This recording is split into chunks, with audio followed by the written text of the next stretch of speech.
Industrial, Gestión y Tecnología de la Información. Y para comenzar, nuestra primera expositora nos va a hacer su presentación. Profesora, ¿se encuentra por ahí? Aquí estoy.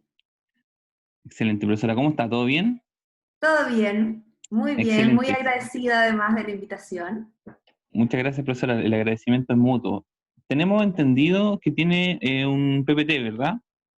Exactamente. Excelente, profesora. Proceda nomás, el micrófono es suyo. Nosotros estaremos atentos a preguntas del público que el público puede ir haciendo por los chats del Zoom y de YouTube. Así que para que puedan hacerlas mientras y la profesora al final las va a responder. Dele nomás, profesora. Bien, pues partimos entonces. Voy a poner sus imágenes aquí arriba para estar viéndolos. Bien, entonces, yo recibo una linda invitación de parte de el Centro de Alumnos de la Facultad de Ingeniería de la Universidad de Diego Portales, invitándome a hablar sobre qué es lo que hace el ingeniero industrial, ¿no es cierto?, en este contexto. Me imagino están preocupados porque van a salir al mercado laboral y cuáles son las áreas en las cuales pueden desempeñarse y cuáles son también los desafíos. Así que muy agradecida por la invitación. Yo quería contarles primero que todo, yo no soy ingeniero industrial, yo soy socióloga. Sin embargo, trabajo en una serie de áreas que puede ser interesante, desde las cuales yo estoy observando cuáles son las habilidades, las experiencias que deben tener ustedes y los desafíos también principalmente. Entonces, yo quiero hablarles un poco desde la investigación académica, donde estamos tratando de conocer un poco más lo que significa la digitalización, el tema del teletrabajo, qué cambios sociales están trayendo todos estos nuevos modelos productivos basados en una economía digital y cómo nos vamos adaptando a ello. Pero también trabajo en la consultoría organizacional, tengo una empresa consultora con la cual hacemos algunas asesorías a las empresas y en este contexto de pandemia estamos enfocándonos principalmente en la gestión del teletrabajo y en el clima organizacional que se deriva de esta situación de crisis. Y desde esa perspectiva también quiero hablarles un poco de los desafíos que hay en términos de gestión y de lo pobre que estamos siendo, que estamos trabajando estos temas en nuestro país principalmente. Creo que ahí hay una evaluación crítica importante que puede ser de interés para ustedes y para que se preparen mejor para el futuro. Entonces la idea es ver un poco cuáles son estas habilidades, pero más bien en el largo plazo. Los desafíos, yo lo puse próximos 10 años, pero con lo lento que avanzamos en Chile, capaz que sean 20. Así que dejémoslo como desafíos futuros. A ver, ahí. Bueno, antes de empezar a hablar, quiero contarles que hay una especie de supuesto aquí. Estamos entendiendo que los sistemas de producción, de alguna manera, están impactando a la sociedad y a las organizaciones y al revés también. Los cambios en los sistemas de producción generalmente suceden al interior de ciertas organizaciones que empujan, ¿no es cierto?, cambian la manera de hacer las cosas, por lo tanto influyen en otras organizaciones y van adaptando los sistemas de producción y las sociedades también van generando nuevos desafíos, van adaptándose a estas tecnologías, por lo tanto hay una influencia mutua. Y desde esa influencia mutua es que vamos a hablar un poquitito. Ahora, quiero hacerles una pequeña, mis alumnos de innovación ya han escuchado esto, así que les voy a dar la lata de nuevo, pero la mayoría no son alumnos de innovación, así que no importa. Quiero contarles un poco que hagamos un recuento de las revoluciones industriales. El ingeniero industrial, por definición, surge con la revolución industrial, porque no habían industrias antes para poder gestionar. Por lo tanto, la primera revolución industrial que se da está establecida como fecha, ¿no es cierto?, histórica en 1780, principalmente en Inglaterra. Podríamos decir que es el primer momento en el cual se cambia completamente el modo de producir. ¿Por qué? Porque introducimos máquinas, y principalmente la principal imagen que tenemos es el telar mecánico, que impactó la economía de una manera impresionante, porque en todo el mundo se quería comprar telas.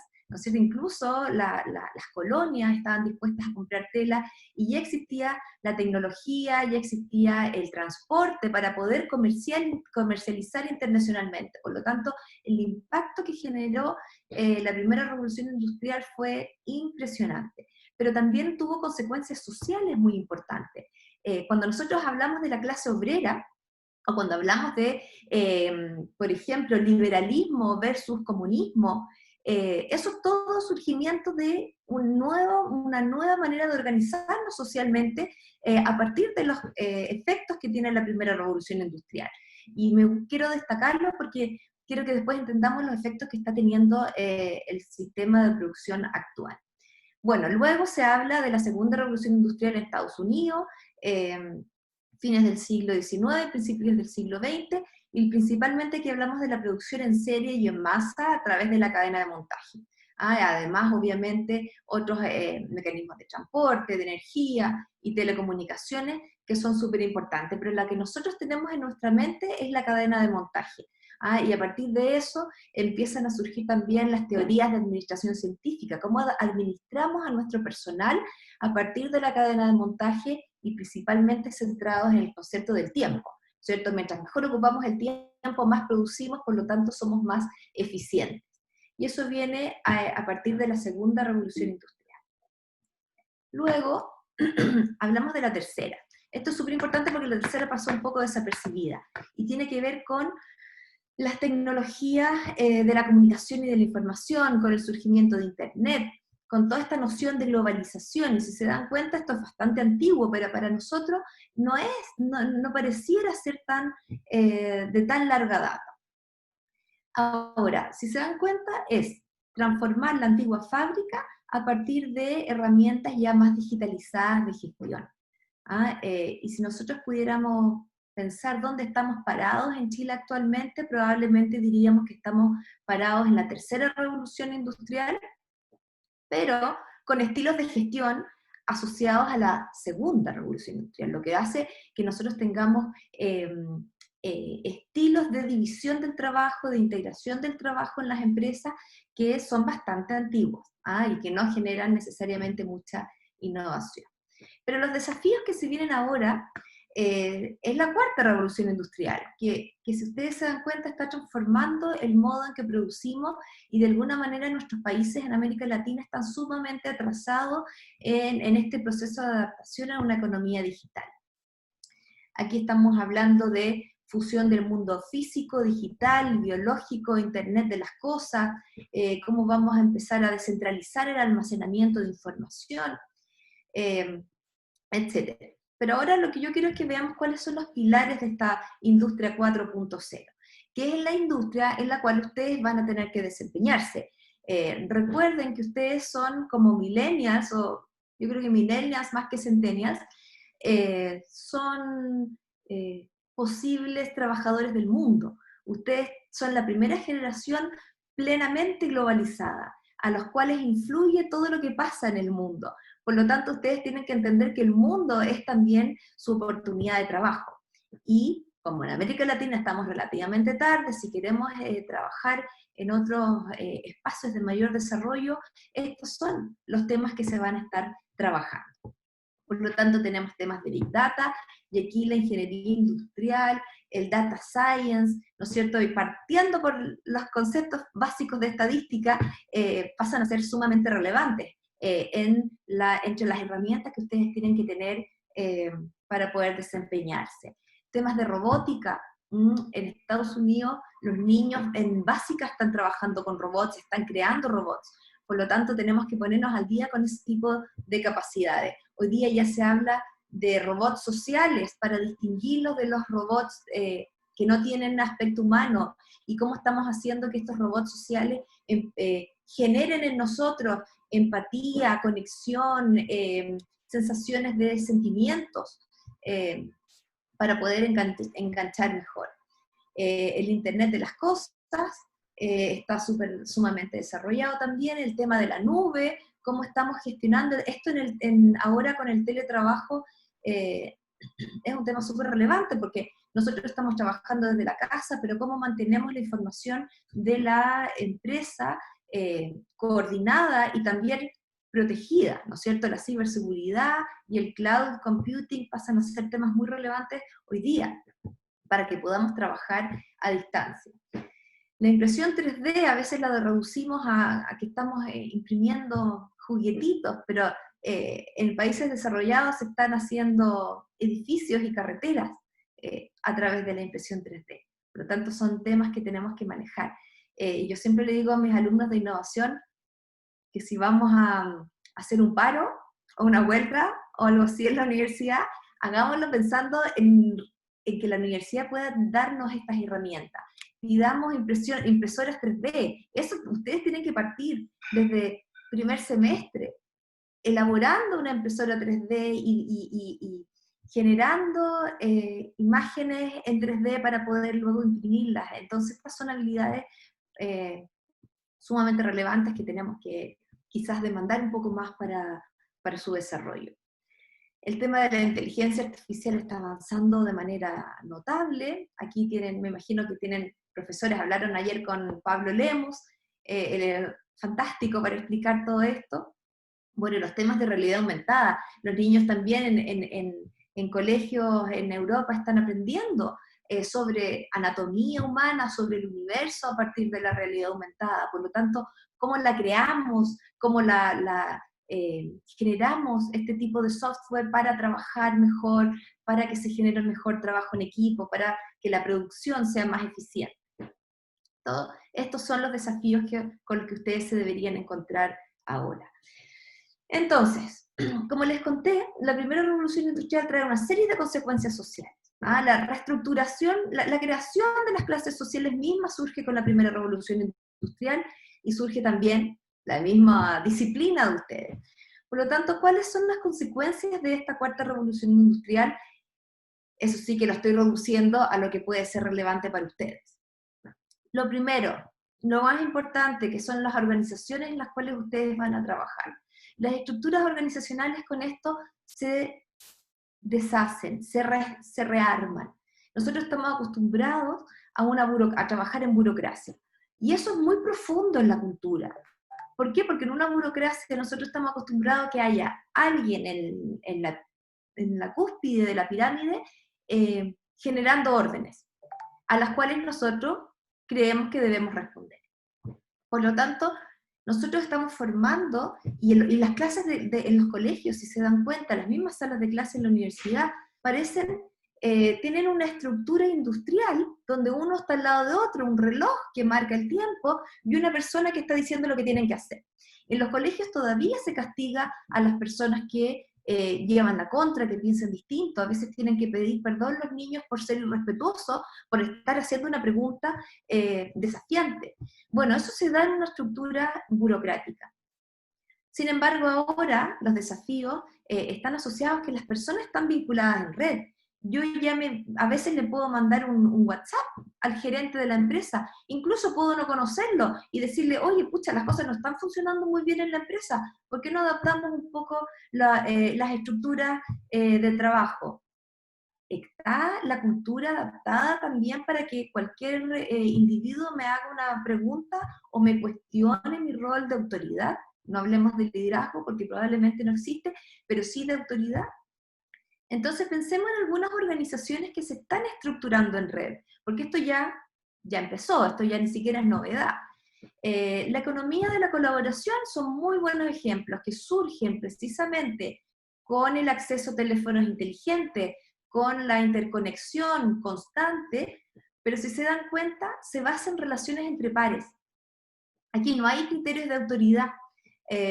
Veamos cómo nos comunicamos entre nosotros, nos entregamos y nos coordinamos y creamos una plataforma para negociar. Y uno de los elementos principales aquí, como atributo, ¿no es cierto?, para que funcione la economía de la colaboración, es la confianza. Y esto en una burocracia es muy difícil de generar. Bien. Yo a partir de ahora ya les estoy mostrando libros que también ustedes pueden leer para ponerse un poco al día con los desafíos que vienen en el futuro. Aquí hay un libro que me ha gustado mucho, es cortito y muy preciso, pero que se basa en mucha investigación científica, que habla del el lugar del trabajo del futuro, ¿no? Habla cómo la cuarta revolución industrial está creando clases sociales nuevas y está también destruyendo las jerarquías asociadas a la burocracia. Pero yo aquí me quiero centrar en dos tipos de, podríamos decir, de clases sociales que se van a generar producto de todos estos cambios en el sistema productivo. Por un lado, les quiero hablar de los knowledge workers, que son los trabajadores del conocimiento. Los trabajadores del conocimiento van a ser la élite asalariada fundamental. Estos son personas que tienen títulos en las universidades más prestigiosas del mundo, que tienen por lo menos un magíster o un doctorado.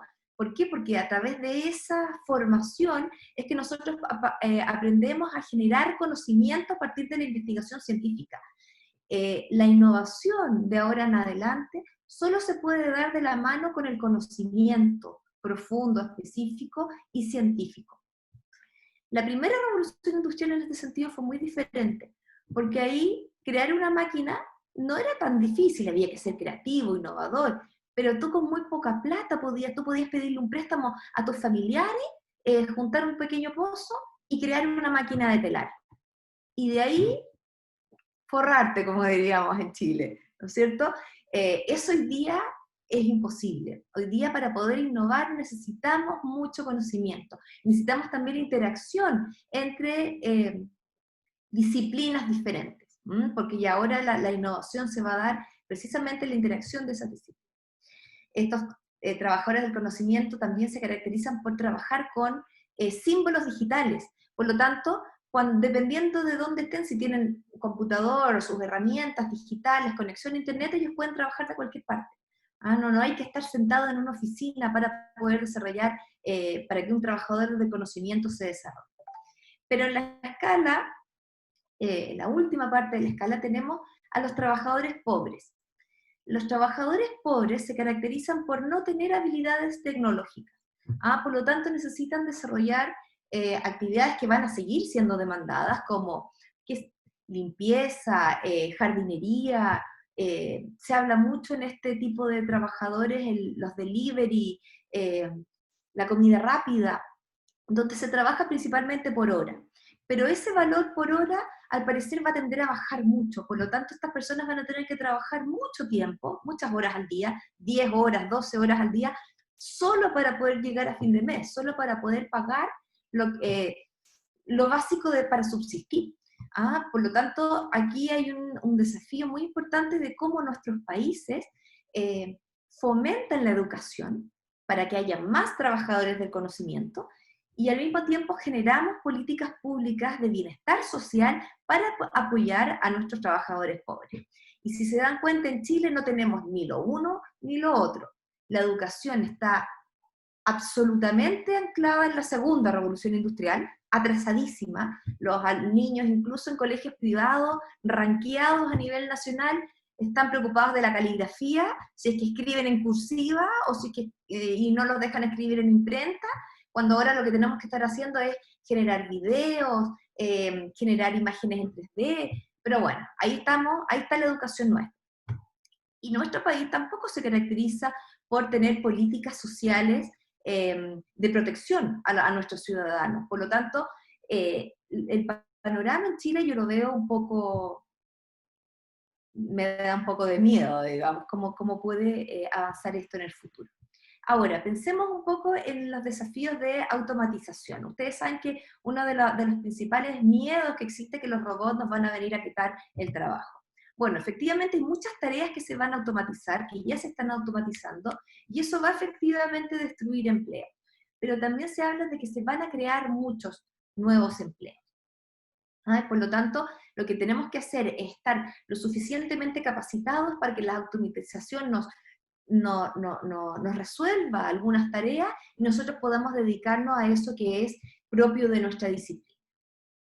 Bueno, voy a avanzar un poquitito más rápido con el tema de la educación. Ya les dije que estamos súper atrasados, por lo tanto, ustedes ya tienen que empezar a preocuparse cómo complementar esa educación que tuvimos un poco pobre en términos de digitalización para poder ir poniéndose al día con estos desafíos.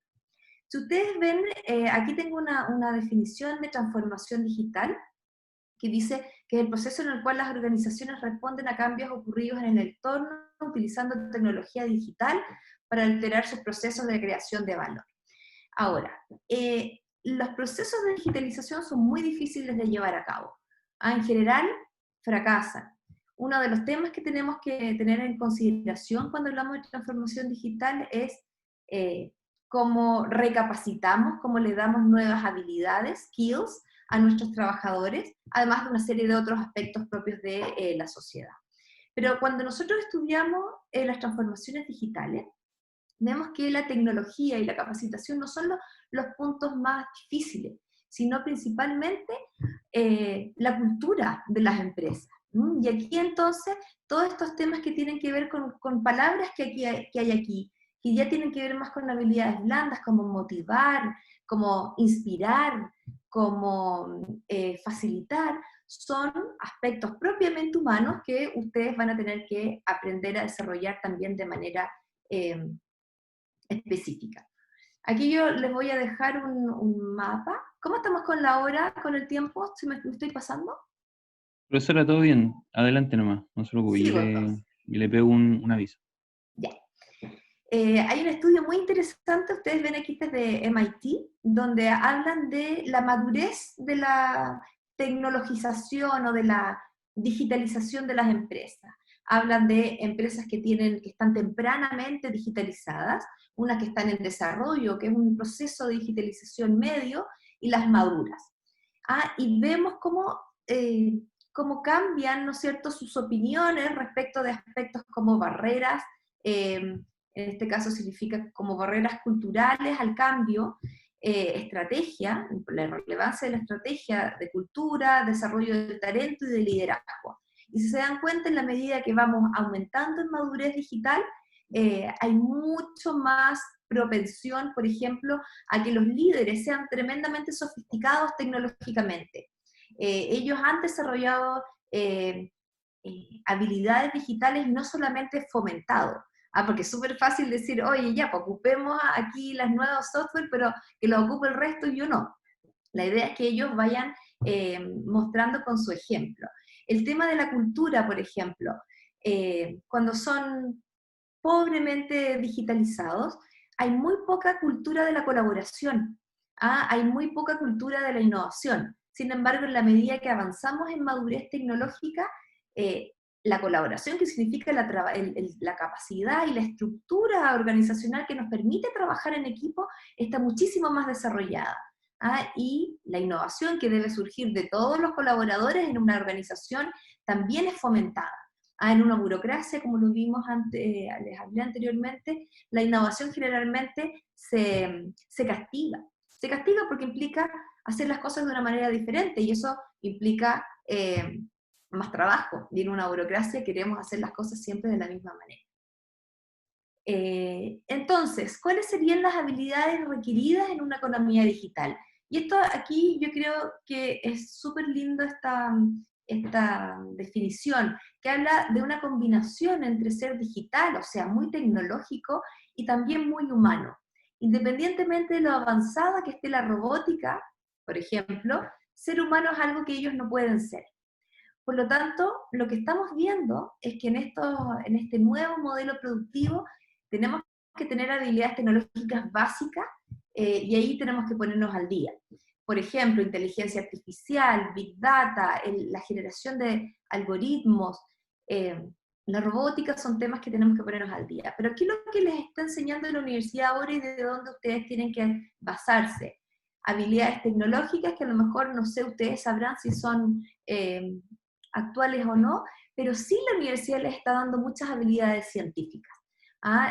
Si hay un perfil que tiene quizá, yo desde mi punto de vista, la enseñanza de ingeniería industrial en la UDP, es que hay un enfoque científico bien profundo.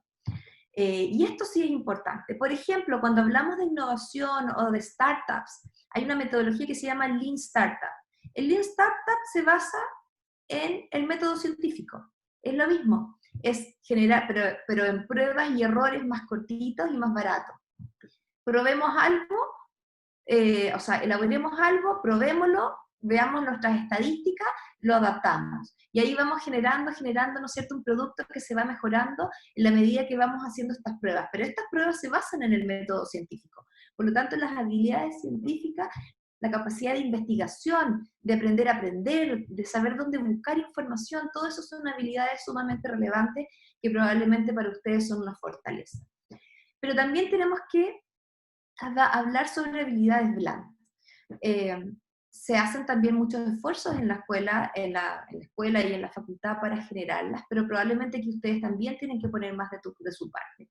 El tema de la creatividad, de la empatía, de la colaboración, cómo nos vinculamos entre personas, las dinámicas interpersonales. El trabajo en equipo es fundamental hoy día, porque como les decía, nadie puede trabajar solo, no hay una sola disciplina que sea capaz de crear innovación. Pero también, muy importante, es el pensamiento crítico, que está mal escrito, pensamiento crítico. Yo tengo una amiga que tiene una empresa de tecnología muy líder en Chile, y ella es de las extremistas, que cree que en este momento solamente tenemos que crear habilidades tecnológicas. Es más, ella postula que no deberíamos leer de nuevo El Quijote, por ejemplo, El Quijote de la Mancha. Bueno, yo estoy completamente en desacuerdo con eso, así como nos quieren quitar historia, filosofía, bueno, todas esas, la literatura, todo eso nos permite generar pensamiento crítico, nos permite tener visiones auténticas y diferentes de las visiones que tiene el resto. Por lo tanto, ahí hay una habilidad que es tremendamente relevante que también desarrollemos. Yo aquí les quería compartir, todo lo que les estoy hablando, les voy dejando links, hay videos, hay libros en los cuales ustedes pueden profundizar. Pero me gustó mucho el World Economic Forum, una organización súper dedicada a lo que está pasando con la cuarta revolución industrial, sacó un reporte que se llama Jobs of Tomorrow. Está fresquito, recién sacado. Y ellos hablan de una serie de habilidades que se tienen que desarrollar. Yo les seleccioné aquí solamente lo que tiene que ver con ingeniería, lo que tiene que ver con cultura y personas, porque los ingenieros industriales van a liderar personas. Si se dan cuenta, en ingeniería y cloud computing, aquí habla de que se les tiene que enseñar todas estas habilidades. Hyperparameter, deep learning, artificial neural network. Se dan cuenta todo lo que tiene que ver en el fondo con inteligencia artificial, machine learning, el tema de los algoritmos, que ustedes ya pueden empezar a trabajar en la universidad y hay que ponerle mucho énfasis. Miren, temas de lenguaje, en el futuro yo creo que el trabajo que van a hacer los ingenieros en alianza con los lingüistas va a ser tremendamente importante, con todas estas software de inteligencia artificial donde estamos tratando de identificar lo que alguien está diciendo y ponerle sentido, sentimiento a eso. El rol de los lingüistas con ustedes va a ser tremendamente beneficioso. Bueno, programación. Como les contaba, en Estados Unidos, en tercero básico, los niños generan aplicaciones. Programar aplicaciones, programar software, son obviamente habilidades básicas hoy día. Pero Profesora, quise destacar... disculpe que la interrumpa, o sea, por mí estaríamos acá todo el día escuchándola, pero tenemos una pregunta del público ya para ir cerrando, que se la voy a decir para ver si la puede responder. ¿Podría ser? Sí, me encanta. Excelente. Mire, lo que pasa es que usted estuvo comentando que algo que yo comparto mucho sobre que estamos más o menos un poco retrasados de repente en cosas estructurales, es como lo que mismo usted decía, que de repente los niños ya de otros países están programando de edades a las que nosotros con suerte caminábamos casi, pero que quisiéramos saber cuál es su punto de vista en cuanto al camino que debería tomar nuestro país para progresar en estas transformaciones a un nivel significativo. Yo creo, mi opinión es, hace poco escribí un pequeño artículo de opinión en el diario financiero que se los puedo compartir, pero yo creo que lo que nosotros deberíamos hacer es centrarnos en el conocimiento, en la educación. Yo apostaría a una educación 4.0 que parta, que no haga ninguna distinción entre colegio público y privado, entendiendo que los talentos están igualmente distribuidos y en toda la sociedad, y mientras no capacitemos y no le demos espacios de desarrollo a los talentos que tenemos en nuestro país, la economía no va a avanzar. O sea, yo apostaría a un desarrollo económico basado en talentos que están preparados en una educación 4.0. Excelente, profesora. Lamentablemente tenemos que hacerle un poco de honor al tiempo. Nosotros entendemos que los académicos son personas que generalmente están muy ocupados, y también tenemos al profesor Pablo Macarte ya listo esperando para poder presentar. Así que en nombre de todo el alumnado, profesora, quisiéramos darle las gracias por participar, por estar tan motivada, por hacernos este PPT, que lo encuentro genial. Así que eso, me gustaría dejarla invitada para que permanecieran en nuestra charla. Si quisiera dar unas palabras de despedida antes de proceder con el profesor Pablo. Súper, no te preocupes por el tiempo, yo ya estaba terminando, solamente les iba a hablar un detallito de teletrabajo, pero hasta aquí les dejo.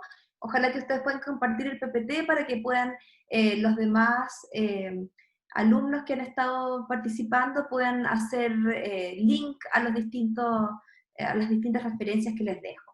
Excelente. Creo que hay mucho que conversar, mucho que debatir, así que yo quedo a su disposición si es que quieren debatir algún otro aspecto en el futuro. Muchas Muchas gracias, gracias. profesora. Le damos el paso entonces ahora al profesor Pablo Macarte para que... El profesor está por ahí. Benja, si le podéis dar el micrófono. Ahí aparece. Hola, profesor, ¿cómo le va? Bien, ¿cómo están ustedes? Todo bien. ¿Sí? Profesor, ¿trajo algo para presentarnos o...? Traje una película que dura 2 horas, no sé si hay tiempo. Oye, permíteme saludar a la Carolina. Hola Pablo. Oye, Pablo estuvo de cumpleaños ayer, por si acaso. Sí, así que al Feliz menos cumpleaños, una canción entonces. de cumpleaños cuando terminemos. Gracias. Feliz cumpleaños, profesor. Mucho cariño, Caro. Un gusto estar contigo Igualmente. en esta conversación. Un Bueno, abrazo, te dejo entonces. gracias. Oye, te voy a compartir ahora. No sé si están viendo. Estamos empezando a ver... Ahora sí, profesor. ¿Sí? Todo suyo Bueno, el micrófono. son las 12:38 para que no me corten antes, por favor. Ya. Bueno, me presento. Mi nombre es Pablo Macarte, académico de la Universidad de Diego Portales, específicamente en el curso de Teoría Organizacional, del cual con Carolina tuve la oportunidad de trabajar en conjunto en ese curso, así que tengo muy buenas experiencias con ella y hemos hecho algunas otras cositas también en el sector más privado. Actualmente también me desempeño como consultor en la empresa Pulso S.A., soy socio en esa empresa, y como consejero también del Consejo de Industria del Colegio de Ingenieros de Chile. Los invito a mirarlo porque ahí hay muchas actividades y muchos temas muy relevantes que pueden ser de su interés, se hacen muchas charlas, muchas actividades, así que a estar ojo también con ese gremio muy importante para nosotros. Y también autor de un modelo de gestión del cambio, del cual lo he ido desarrollando desde el ámbito del desempeño académico también, pero también desde el punto de vista de la formación de futuros agentes de cambio. Mi área de conocimiento, mi área de desempeño, me gusta mucho la estrategia, el change management, la economía circular, innovación, es bastante amplio. Piensen que ya tengo una buena cantidad de años ya en el mercado, aproximadamente unos 14 años, ya 12 años, trabajando en el sector tanto público como privado, y en algunas de las empresas que les he mencionado que están ahí, que ustedes pueden visualizar, en donde he desarrollado distintos tipos de proyectos que al final espero comentarles algunos de ellos. ¿Qué es lo que me apasiona? Y un poco que se vincula con lo que ha sido y lo que me he ido dando cuenta de lo que es o ha significado la ingeniería para mí en la vida, me gusta y me apasiona buscar la forma de resolver los problemas. Buscar la forma de resolver los problemas por medio de la innovación, utilizando modelos de diagnóstico, ¿cierto? Y análisis propiamente tal, con trabajo en equipo, con liderazgo, con aprendizaje continuo. Todo esto es lo que a mí me moviliza y que siento que la carrera nos permite hacer todo esto que estoy diciendo acá y nos entrega muchas herramientas para eso. Y uno tiene que ir desarrollando luego elementos de liderazgo, elementos de trabajo en equipo, aun y cuando dentro de la carrera también se van desarrollando actividades que fomentan esto. Quisiera pedirle, perdona, quisiera pedirles si pudieran entrar a Mentimeter, a menti.com, www.menti.com, con sus celulares y ingresar ese código, el 651073. Ingresan a www.menti.com y al código, ingresan el código 651073. Quiero saber su opinión acerca de esa pregunta. Un poco me va a ayudar a conducir de cierta manera un poco más la presentación. Entonces, ahí está, desde su celular, menti.com, 651073.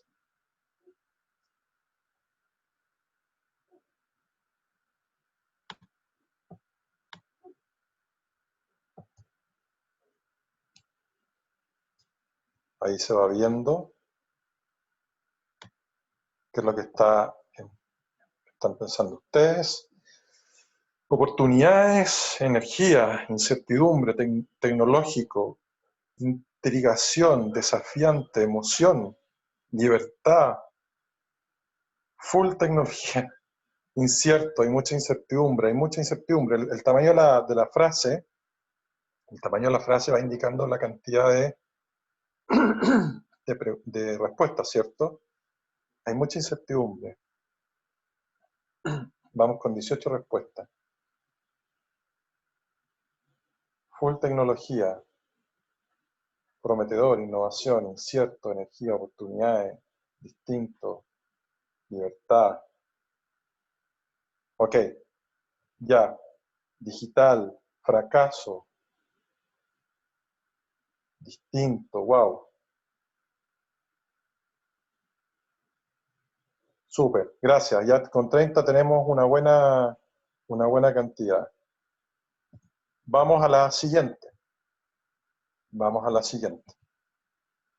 ¿Por qué eligieron esta carrera?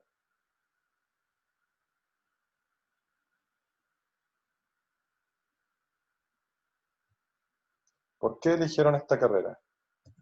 Voy a cambiar un poquitito porque quiero dejar aquí lo que ustedes respondieron.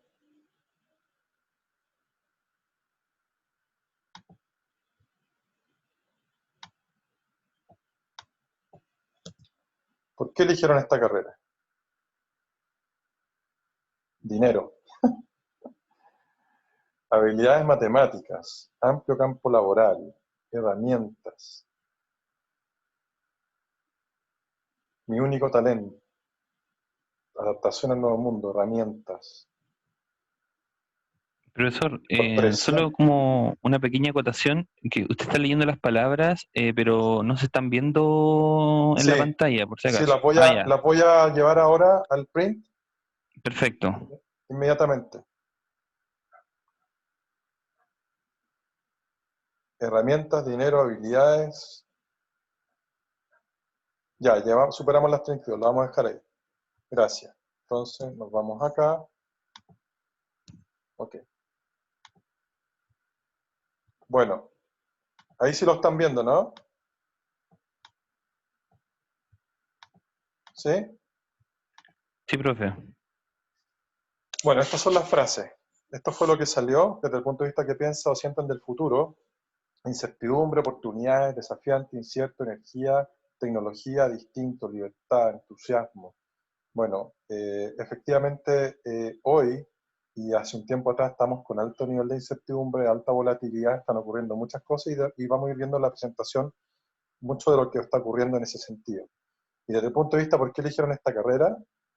Por herramientas, por habilidades, por dinero, por soluciones. Bueno, el mundo está cambiando tan drásticamente que, y como lo comentaba Carolina, el desafío que se viene por delante es muy alto. Por lo tanto, esa variable del dinero ya hoy va a estar muy también, ¿cómo se dice?, condicionada por lo que va a ocurrir con las carreras en los próximos 5 años, 10 años. O sea, va a haber un cambio brutal desde mi punto de vista en ese sentido también. Y por lo tanto, hay que ir actualizándose constantemente para que esa variable se transforme en una oportunidad y no como le está pasando a muchos profesionales que hoy día, producto de lo que está ocurriendo, están con graves dificultades de poder incorporarse por los cambios que se están requiriendo, por las nuevas habilidades y también porque hoy la fuerza, el campo laboral está bastante reducido por el impacto económico que estamos teniendo. Entonces, hay que estar muy atento con eso. Bueno, voy a entrar rápidamente. Quiero ir mencionándoles que hoy, ya lo comentaba Carolina, estamos en una situación de cambio muy profundos a nivel mundial, muy, muy, muy profundos, que están generando esta alta incertidumbre. Ya mencionaba Carolina lo que era el tema de la tecnología, la economía digital, pero también estamos con presiones del cambio climático, ¿cierto? Hay muchos avances que se están haciendo en función de eso y también entendamos que cualquier problema para nosotros como ingenieros es una tremenda oportunidad. Esa es la invitación a mirarlo, ¿ya? O sea, el que hoy día tengamos tanta eh, tanta problemática, por así decirlo, problemáticas sociales, problemáticas ambientales, problemáticas industriales, ¿cierto? Son todas puras áreas de oportunidad, como bien decían algunos de ustedes ahí en los comentarios, para los ingenieros, ¿sí? Pero tenemos que estar preparados para poder nosotros aprovechar nuestras habilidades, nuestras competencias y desarrollar cierta innovación para eh, resolver las problemáticas que hoy día se están planteando en el mundo, ¿sí? Eh, Miren algunos gráficos de cómo hemos ido avanzando en términos de la velocidad, específicamente en tecnología, y que está generando todas estas oportunidades del desarrollo de economías digitales, ¿cierto?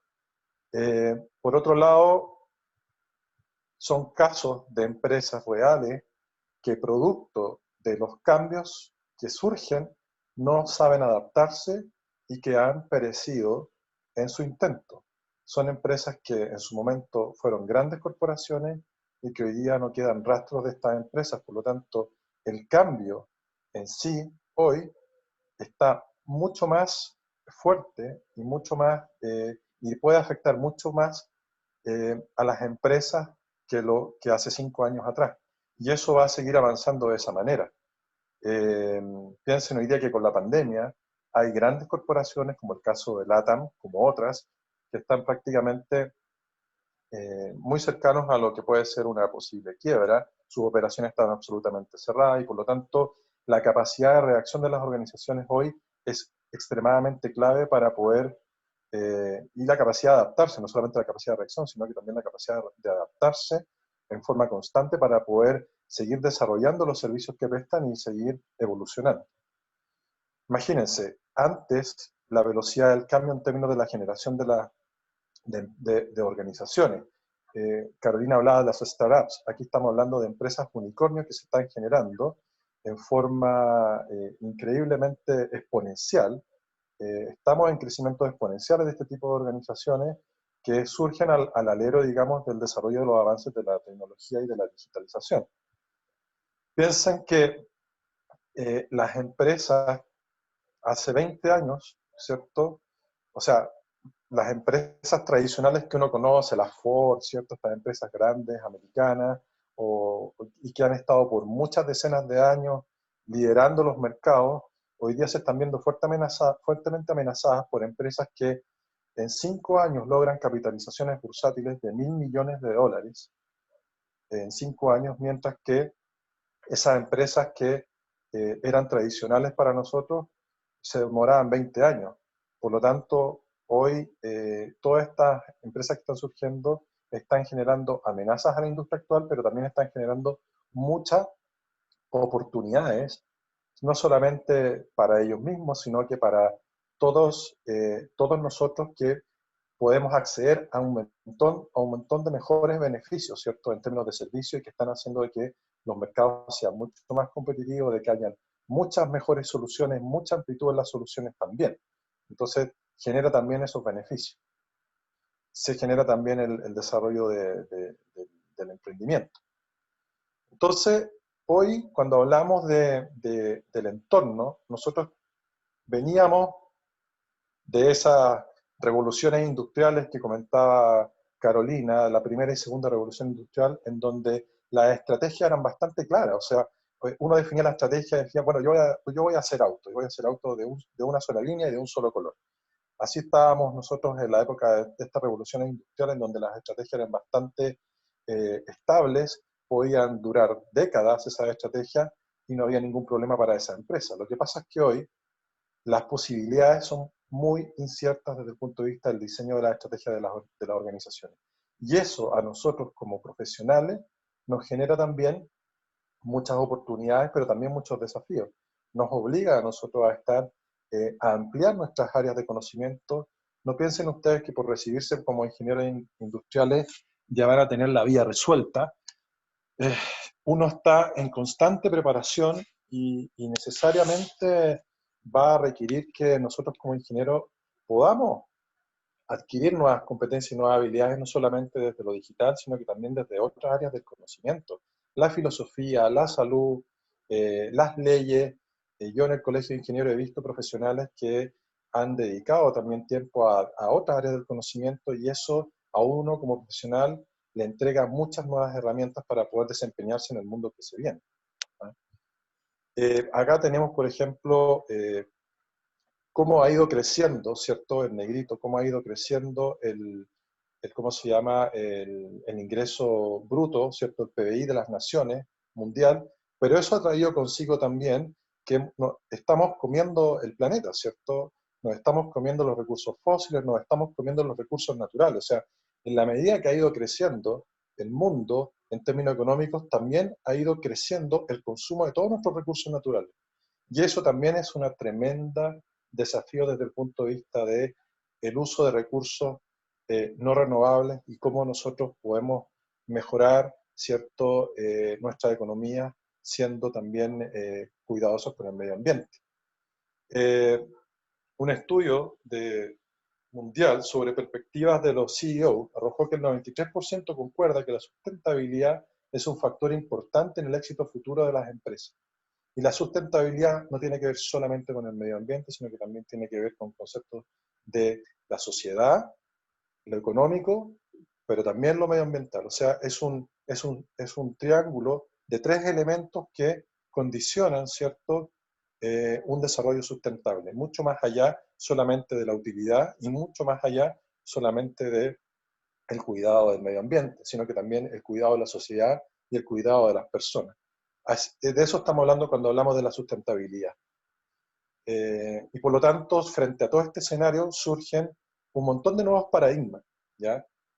Surge la economía colaborativa, de la cual habló Carolina, la sociedad de la información, ¿cierto? Surge las economías verdes, surge la economía circular, la economía del bien común. Entonces, son muchos los conceptos que hoy están circulando en forma paralela, que están tratando de generar nuevas propuestas para poder liderar el mundo actual y el mundo que se nos viene, ¿ya? Y todas estas áreas que estamos mencionando son áreas en las cuales ustedes pueden desempeñar un rol tremendamente importante en el futuro. Así que, desde el punto de vista de la incertidumbre, es normal que tengamos incertidumbre. Piensen que nosotros llevamos miles de años en el planeta, este planeta se ha reinventado varias veces y hoy estamos, y siempre ha existido de cierta manera el cambio en nosotros, es parte de nuestra vida, es parte de nuestra evolución, es lo más normal que exista el cambio. Lo que pasa es que efectivamente nos hemos educado, nuestros padres, la sociedad, nuestra universidad, nos han educado desde el punto de vista de la estabilidad. Pero es lo más normal estar en una estabilidad. Lo que pasa es que cuesta llevarla. Es muy difícil porque no hemos estado preparados desde ese punto de vista por muchos años, pero los tiempos están cambiando y está requiriendo que de cierta manera nosotros aprendamos a manejar el concepto de la incertidumbre como una oportunidad y movilizarnos en función de eso, ¿sí? No quedarnos estancados, sino que movilizarnos, y cada uno de ustedes puede ser el día de mañana un emprendedor, puede ser el día de mañana un generador de una empresa unicornio, como lo hemos visto y como se lo he ido mostrando. Algunos de los paradigmas, estas empresas del bien común, estas economías del bien común, lo que plantean de cierta manera es que las organizaciones puedan tener un rol de sostenibilidad dentro de la sociedad, ¿cierto? Que no solamente sea la utilidad lo que predomine, sino que también el cuidado de las personas y el cuidado del entorno, ¿ok? Yo les voy a dejar muchos temas acá, la presentación se las voy a compartir. Mi interés en esta presentación es que ustedes puedan ampliar todas sus áreas del conocimiento, que puedan entender que los ingenieros civiles e industriales, estos ingenieros del futuro, necesitan desarrollar distintas áreas en el conocimiento y que puedan ver que hay muchas oportunidades en las cuales ustedes pueden adentrarse, muchos temas de interés, y mi objetivo no es ahora adentrarme en la economía del bien común, sino que presentarles que hay muchas áreas en las cuales ustedes pueden ir aprendiendo en estos años por su universidad. Bueno, todos estos temas también los vemos en el curso de teoría organizacional. Las empresas B son empresas que a nivel del mundo hay cerca de 3.000 empresas que su propósito principal es generar un impacto positivo a la sociedad y el medio ambiente. Son empresas que se certifican, que tienen que pasar por un proceso, que desarrollan un cierto compromiso distinto del resto de las empresas, y por lo tanto se están generando iniciativas a nivel mundial para poder ir, de cierta manera, haciéndonos cargo de todos los impactos y de todos los elementos o incertidumbres que se están generando en el mundo en este momento. Acá hay un gráfico que muestra, de cierta manera, que las empresas que tienen una mirada con sustentabilidad están logrando 10 puntos más de mejores resultados que las empresas que no tienen esa mirada de sustentabilidad. Por lo tanto, las empresas sustentables son las empresas del futuro.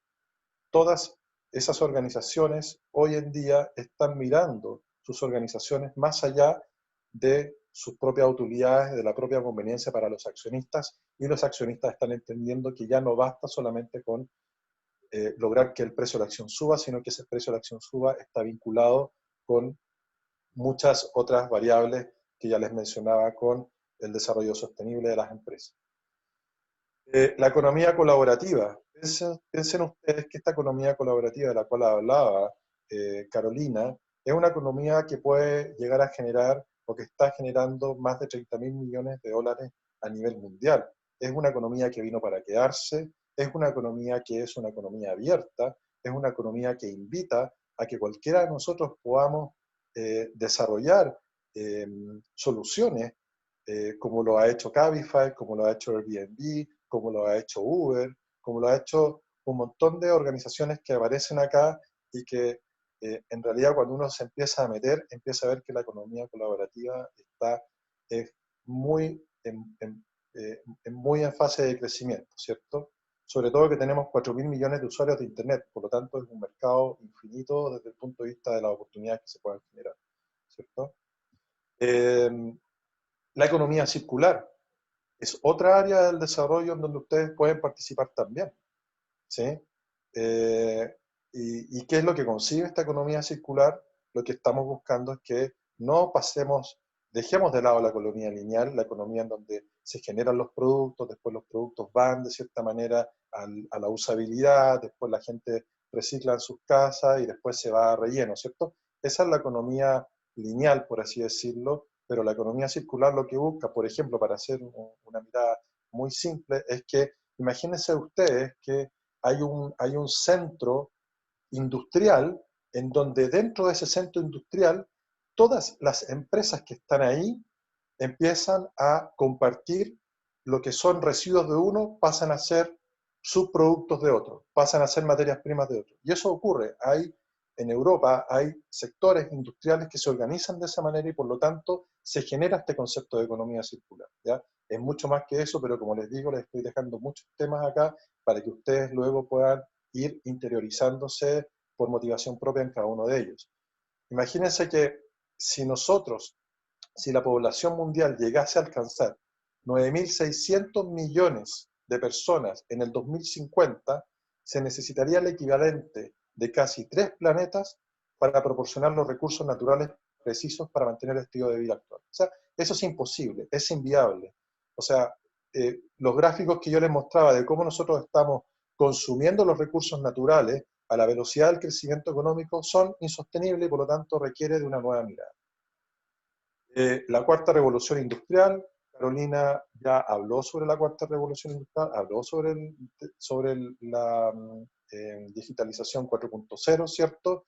Pero quiero también complementar con el mundo biológico. Hay mucho que se está haciendo desde el desarrollo de la ingeniería genética avanzada y biología sintética que están haciendo y que están generando nuevas materialidades, ¿sí? Que están avanzando, que están desarrollando nuevos genes, nuevos superhumanos. O sea, la situación en un tiempo más va a ir cambiando cada vez de una forma más veloz y de un impacto mayor, pero como digo, lo bueno de nosotros y aventajado de nosotros es que nuestra carrera justamente se alinea mucho con, con la resolución de los problemas de la sociedad y de cierta manera siempre va a estar vinculado con algunos de estos elementos que están apareciendo acá, ¿ya?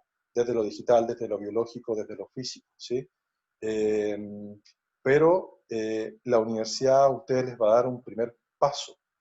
Y en la universidad ya voy a explicar más adelante que ojalá puedan aprovechar otros elementos que vamos a profundizar. Otros conceptos, la agilidad. No sé si han escuchado hablar sobre el tema de agilidad, el tema de Agile, el tema de Scrum, el tema de todas estas nuevas metodologías que están haciendo de que los equipos, las formas de trabajo en las organizaciones sean completamente distintas, sean con multiespecialidades, en donde estas jerarquías que hablaba Carolina sobre la burocracia pasen a equipos más redárquicos, a equipos más orgánicos, a equipos que se puedan movilizar en forma más autónoma dentro de las organizaciones y que puedan tomar decisiones por sí mismos. Por lo tanto, cuando yo les estoy hablando de eso, les estoy hablando, chicos y chicas, que ustedes tienen que empezar a tomar desde ya decisiones muy importantes en sus propios ramos, ¿ya? El hecho de enfrentar una prueba, el hecho de enfrentar un desafío, los está poniendo ustedes a prueba tempranamente de los conceptos que estoy hablando aquí de agilidad, de que puedan resolver temas de trabajo en equipo, de que puedan resolver los temas por ustedes mismos. O sea, desde ahora ya ustedes se están formando para ser esos profesionales que necesitamos de ustedes en el mañana, que sean capaces de tomar decisiones por sí mismos, que sean capaces de elaborar, que sean capaces de racionalizar por ustedes mismos, eh, que sean capaces de generar y de formar equipos, de liderar entre ustedes. Son los elementos que necesitamos que empiecen. Ya la mirada de que a uno le tenían que decir cómo hacer las cosas, eso ya no, eso ya dejó de ser. Necesitamos que ustedes tengan esa impronta. Otra mirada, también otro paradigma que está evolucionando fuertemente es la teoría TIL, que tiene tres conceptos relevantes. Organizaciones como Patagonia, organizaciones como Bursor, son organizaciones que valoran la autogestión de las personas, sin jerarquías, con equipos autogestionados, eh, sin prácticamente descripciones de cargo. Son increíbles estas organizaciones, cómo es la forma de operar. Los invito a que las puedan estudiar. El caso de Bursor es impresionante. Partió con 5 personas, hoy día son más de 10.000 empleados, con una organización sin fines de lucro y que está cambiando cómo es el sistema de salud público en Holanda. Organizaciones que buscan la plenitud, que cuidan la identidad de las personas como motor para el crecimiento de la empresa, y organizaciones que tienen un propósito evolutivo, ¿ya? De casos aplicados, ustedes como ingenieros van a poder hacer, no tienen, o sea, bueno, yo no me veo con tope desde el punto de vista de las capacidades y de las cosas que uno puede hacer. O sea, claro, yo no tendría que estudiar cirugía para poder meterme como cirujano, efectivamente, pero no es mi área de interés. Por lo tanto, dentro de mi área de interés, siento que los desarrollos de posibilidades que ustedes pueden llegar a tener y que yo he llegado a tener han sido, están limitados solamente por la creatividad que cada uno de ustedes pueda tener y por las ganas que quieran meterle. O sea, aquí el que tiene ganas y el que es creativo para hacer cosas no va a tener límites en la vida, ¿ya? La carrera no los puede limitar a ustedes en el área en que ustedes se quieran desempeñar. Un ingeniero civil industrial puede estar en el área de entretenimiento, puede ir a Walt Disney, puede trabajar en donde quiera, ¿sí? La carrera no los va a limitar ni los va a restringir, más allá de entregarle herramientas con las cuales ustedes van a poder hacer lo que quieran en su vida, chicos y chicas, ¿ya? Es un primer paso y es muy importante. Y aprovecharlo, ¿ya? Y aquí con esta lámina yo estoy terminando, yo creo que en el tiempo voy súper bien. Con esta lámina yo estoy terminando, recomendarles, aprovechen el paso por la universidad, generen redes.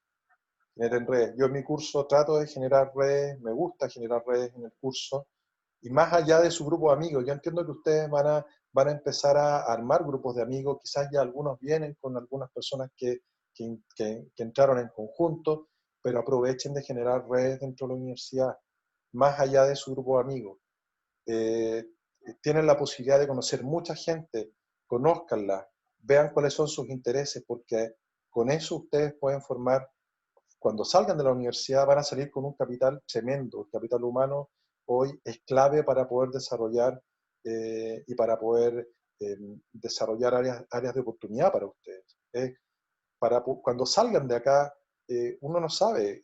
Cuando hablaste con un compañero y te dijo, mira, sí, es que tengo un tío que tiene esta necesidad, uno nunca sabe. Generen redes porque va a ser súper importante y aprovechen ahora que están en la universidad de hacerlo. No solo dentro de la universidad, sino que fuera de la universidad.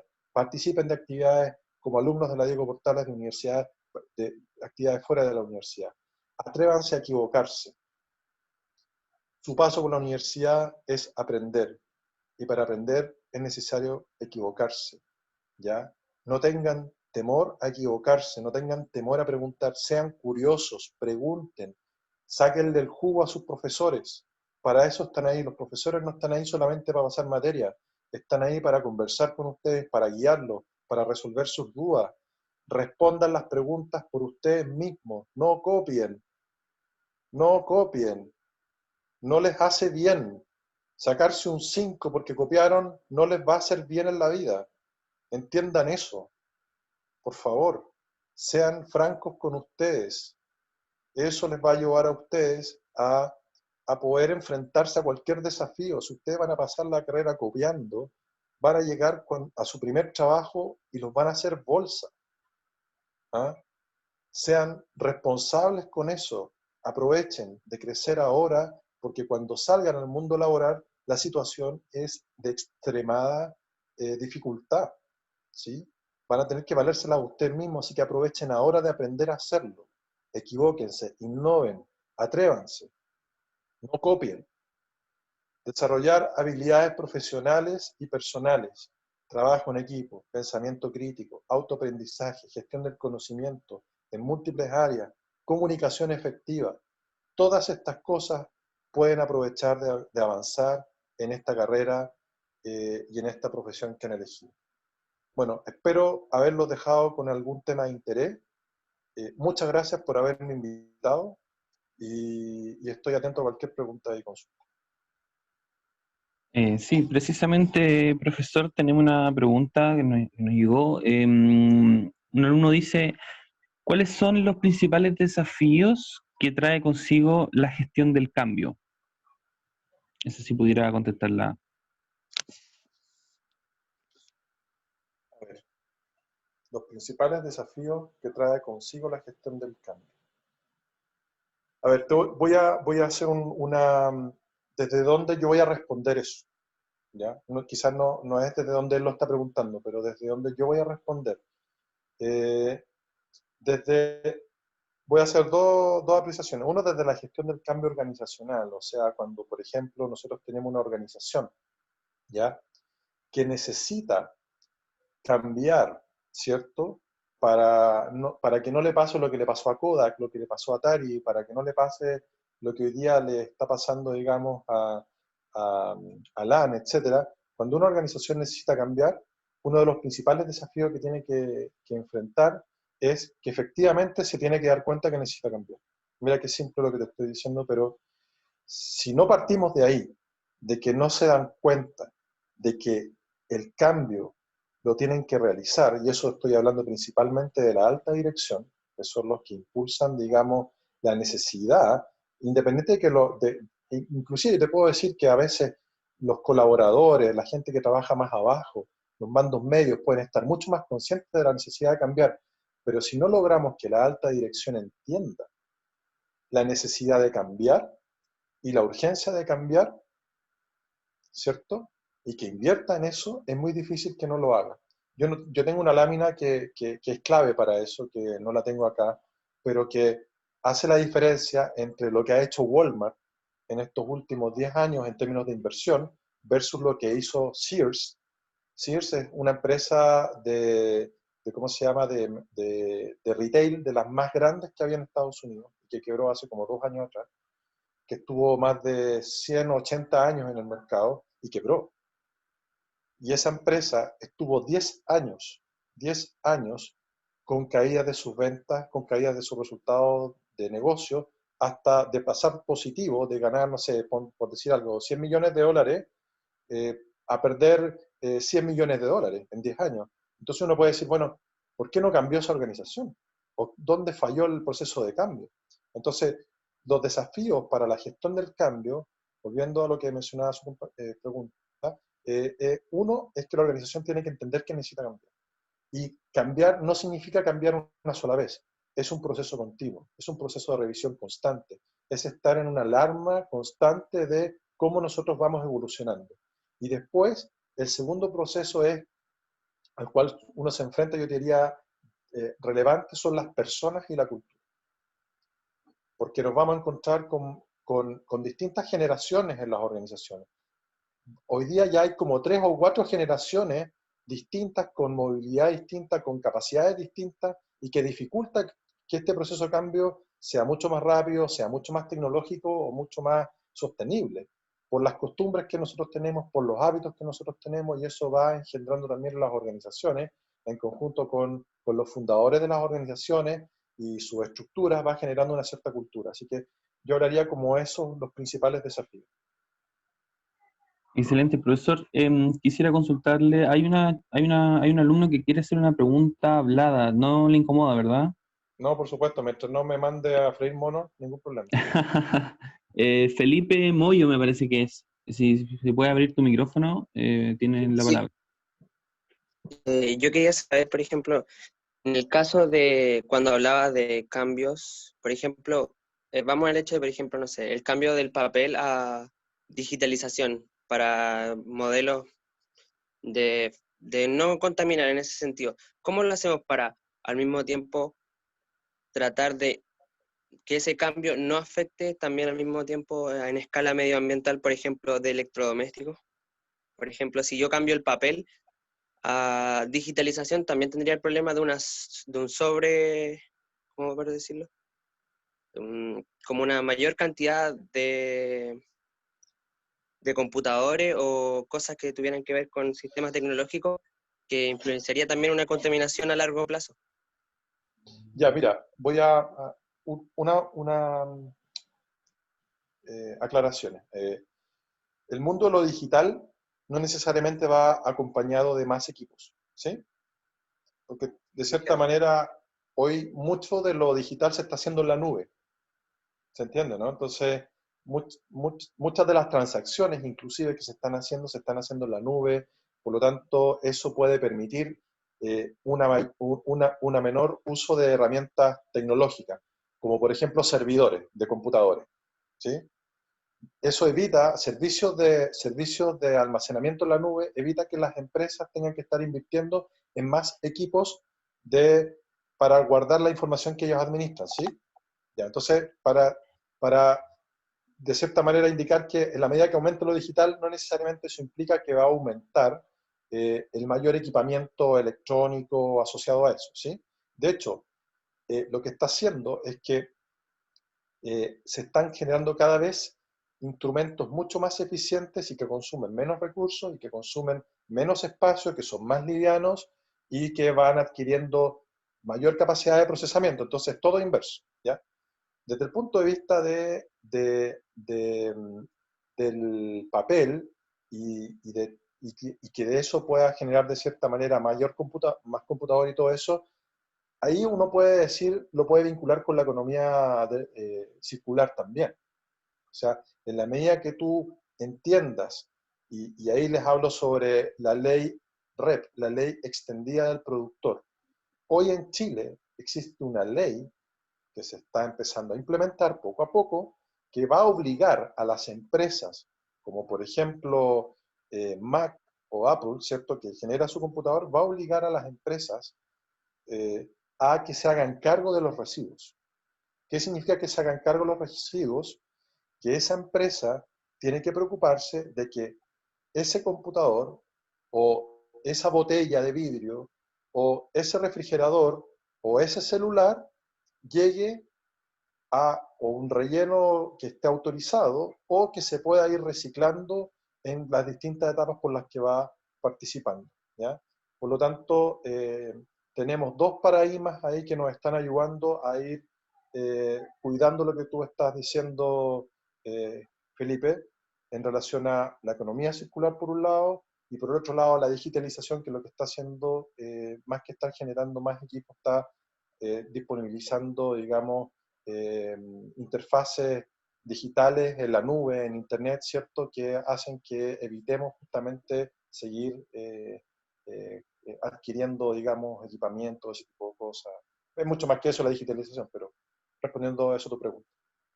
O sea, no sé si le puedo contestar o no, pero haciendo como un énfasis a lo que él estaba... O sea, usted dice que las compañías están tratando con esa comercialización de nuevos dispositivos, de, por ejemplo, cada vez aumentar la producción y sacar modelos de celulares, equipos de PC en menos tiempo, que sean, por ejemplo, por decirlo, de instalando en, ¿cómo se llama? Porque, por ejemplo, cada vez, por ponerlo, Xiaomi ha pasado de poner celulares de 9 meses, modelos de 9 meses, a sacar modelos cada 6 meses, 5 meses. ¿Estaría eso resuelto en cuanto a reciclaje y todo eso? Bueno, al menos en lo que es, bueno, la economía circular y la ley REP no solamente opera aquí en Chile, o sea, la ley REP ha visto este tema de conceptos en otras partes del mundo. Pero hablando de lo que es Chile, cualquier importación que se haga, porque Xiaomi, ¿cierto? Que no sé si ya llegó a Chile o no, pero se ve potente ese celular. Sí, sí, sí, ya Eh, llegó a Chile. Llegó a Chile ya. Parece que le va a ganar a Huawei, no lo sé. Pero cualquier importación que uno haga de los celulares, en este caso ya sea a través de Entel, ya sea a través del comercio establecido, ya sea a través de Movistar, de todos estos distribuidores que entregan estos aparatos, tienen que hacerse responsables de qué va a pasar con la disposición de esos productos. Va a ser responsabilidad de ellos. Obviamente que nosotros como consumidores también tenemos un rol que jugar en esto, no solamente de las empresas. O sea, si tú quieres estar comprándote la versión cada 6 meses, tú también te tienes que hacer cargo y responsable de ese consumo.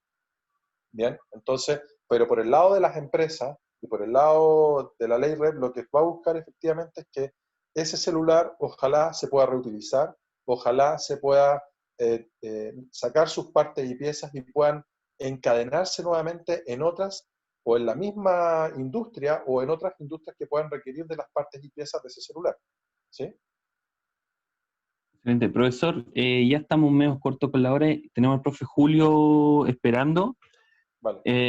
Agradecerle, extenderle la invitación a escuchar al profe Julio también y mencionarle a los usuarios que están, que la profesora Carolina también va a estar al final de la ronda, contestando algo que haya quedado pendiente porque, bueno, como tuvimos un pequeño problema de técnico, tuvimos un pequeño retraso también. Entonces, eso. Profesor Pablo, muchas gracias por su participación. Y vamos a darle el paso al profesor Julio, si está por ahí. Vale, gracias a usted. Adiós, Hola, profe. buenas tardes. Profesor, disculpe Hola, ¿qué tal? un poco Hola, Mauricio. los inconvenientes. ¿Tiene algo preparado? Bueno, primero que nada quiero agradecerle la invitación, ¿ah? Un agrado para mí poder conversar con usted y ojalá que podamos dialogar y ahí les voy a invitar a interrumpirme en cualquier minuto.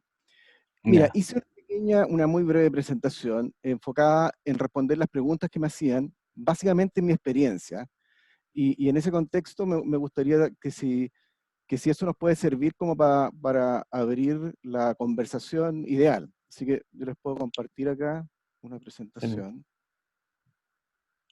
Dele nomás, profesor. Estaremos atentos. Dígame si la ven. Sí, ¿Ahí? ¿La ven bien? se ve, se ve. Se ve bien. Dele nomás, profe. Ya, perfecto. Bueno, primero que nada, les quería muy brevemente contar quién les habla. Mi nombre es Julio Salazar Pereira. Yo soy un ingeniero civil industrial con 24 años de trayectoria profesional, harto. Soy profesor de la UDP desde 1998. Partí con el curso de ingeniería, de introducción a la ingeniería.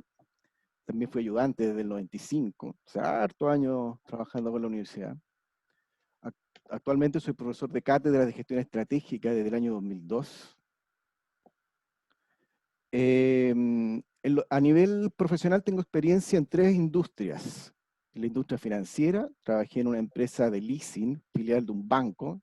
Este era Banestado Leasing, cuando la industria del leasing estaba separada de los bancos y los bancos operaban con filiales. Esta era una filial de Banco Estado. En transporte he trabajado hartos años en Metro de Santiago, en varias oportunidades. También trabajé en una consultora Big Four global, que fue Deloitte, en temas de tecnología y seguridad de la información. Y también me he desempeñado como profesor, tanto en la UDP como en otras 2 universidades. Actualmente trabajo en Metro de Santiago y desempeño el rol de subgerente de tecnología de la información de los últimos 5 años. Entonces, en ese contexto, les voy a contar un poco mi experiencia relacionada con la ingeniería industrial, con la gestión estratégica y con las tecnologías de la información. Mi formación, yo soy ingeniero civil industrial de la Universidad de Chile, tengo un MBA en la Universidad Adolfo Ibáñez y un magíster en tecnología de la información de la Universidad de Chile también. Bueno, entonces, respondiendo un poco a las preguntas que me hicieron y me invitaron a compartir con ustedes, actualmente, ¿a qué me dedico profesionalmente? A gestionar las TI de la organización, en este caso del Metro. Y esto básicamente lo podría resumir en gobernar el proceso de tecnología de la información, y para lo cual hay que gestionar o hay que tener en consideración varios factores, varios pilares. Uno es el alineamiento estratégico de las tecnologías con la estrategia de negocio. Y entender que, en este caso, las tecnologías de la información son, por una parte, un soporte, pero también son un inductor, un driver, para poder llevar a cabo la estrategia de negocio. Por lo tanto, los que trabajamos en tecnología, en empresas corporativas, lo que tenemos que tratar de alinear, tratar de lograr, es que las tecnologías vayan acompañando la estrategia de negocio en función de los desafíos que van surgiendo, en función del dinamismo de mercado, y vayan aportando valor. Entonces, en ese contexto hay que definir la entrega de valor del área, y cuando hablo de entrega de valor, definir el portafolio de servicios que el área va a entregar, la cartera de proyectos, de innovación, de inversión que va a proponer, y llevarlo a cabo, pues ejecutarlo tanto desde el punto de vista de los proyectos, que tiene una mirada más de futuro, como de la operación en sí de los servicios. Todo esto de la mano de una gestión de riesgo adecuada, sobre todo en tecnología, hay mucho riesgo que hay que gestionar, riesgo de continuidad de negocio, riesgo de ciberseguridad, riesgo de fuga de información, riesgo de acceso a los sistemas. Esto se hace en base a una metodología en la cual se construye una matriz de riesgo, en donde se identifican para los distintos procesos cuáles son los principales causas, las causas que pueden afectar a un negocio, cuál es el impacto, cuál es la probabilidad de ocurrencia. En función de eso se define el riesgo residual, y después se establece un plan de mitigación para poder mitigarlos. La gestión de todos los recursos asociados al área, tanto los recursos tecnológicos, materiales, como las personas también, y los servicios. En el caso particular del área que yo lidero, nosotros trabajamos con bastante servicio externo, con outsourcing. Y por lo tanto nos acompañamos de distintos partners tecnológicos para poder entregar el servicio. Y medir el desempeño del área, de los servicios y cómo se está entregando esto. Esto también lo podríamos ver en otra perspectiva que tiene que ver con la ejecución de los proyectos TI propiamente tal, tanto el diseño, la evaluación y la gestión de proyectos. Este es un tema que me voy a detener un poco en donde ha estado más radicada mi experiencia. Y la operación de los procesos de TI, que tiene que ver con mantener la continuidad tanto de la infraestructura, de las comunicaciones, como de los sistemas, y el soporte a usuarios. En gran medida, mi principal día a día en este trabajo tiene que ver con gestionar equipos, tanto equipos, personas de mi área, como a nivel de otras áreas de usuarios, de equipos de terceros, gestionar la relación con los stakeholders del negocio, con los gerentes, con mis clientes internos, y gestionar toda la red de usuarios dentro de la organización. Por lejos, mis principales desafíos están en la parte de la gestión relacional y política del negocio, más que en la técnica.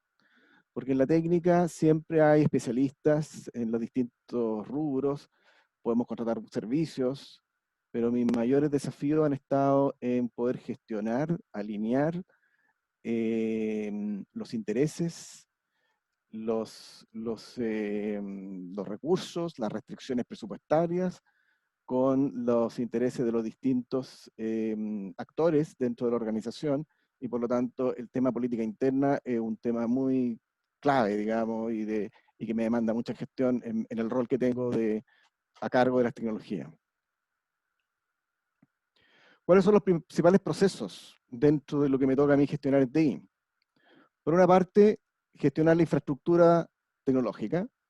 Cuando hablamos de la infraestructura estamos hablando, como mencionaba Pablo anteriormente, por ejemplo, los data centers. Nosotros tenemos algunos data centers dentro de la organización. Y también gestionamos servicios cloud. Y en este caso mi área tiene que ocuparse de que tanto las instalaciones donde están alojados los servidores sean las adecuadas en términos de la climatización, de la energía, del control de acceso, como también de que los servidores estén funcionando, de hacerle mantención correctiva a los servidores, a las bases de datos, a los software base. Es una parte importante para mantener la continuidad de la operación. Por otro lado, también están las redes y las comunicaciones TI, toda la red de fibra que está a lo largo de todas las oficinas, y en este caso de las estaciones de metro, para poder comunicar los distintos puntos de conexión que hay desde la boletería, los torniquetes, las oficinas administrativas, y para ello hay toda una red tanto de cableado como de equipos de comunicaciones, switch, access point, para poder dar Wi-Fi, firewalls, y todo eso tenemos que nosotros mantenerlo y darle continuidad. La ciberseguridad. Si bien hay un área de ciberseguridad, nosotros tenemos que cubrir o gestionar la seguridad de las herramientas tecnológicas que administramos. Desde la seguridad de las redes, la seguridad de los servidores que estén con sus parches correspondientes, de los equipos finales de los usuarios a nivel de computadores. Los sistemas de información. Aquí nosotros tenemos un ecosistema de alrededor de 50 sistemas de información distintos, desde un ERP central, que es SAP, que tiene como columna vertebral los procesos financieros, de adquisiciones, logística, controlling, inversiones, mantenimiento, y gestión inmobiliaria, y hace poco incorporamos recursos humanos. Pero también tenemos sistemas que le llamamos departamentales, que son sistemas más core del negocio, que no son soportados por el ERP y que han sido desarrollados a lo largo del tiempo, y ahí tenemos que convivir y gestionar con sistemas antiguos, con sistemas nuevos, y cómo integrarlo, mantenerlo, y ir evolucionando con ellos también. Hay todo un desafío en esa línea. Gestionar proyectos de tecnología en función de una cartera de proyectos previamente definida, y todo lo que significa la gestión de proyectos, por lejos yo diría que es uno de los desafíos más grandes que me ha tocado experimentar. Gestionar las aplicaciones de negocio, desde aplicaciones móviles a las aplicaciones que están residiendo en los computadores propiamente tal.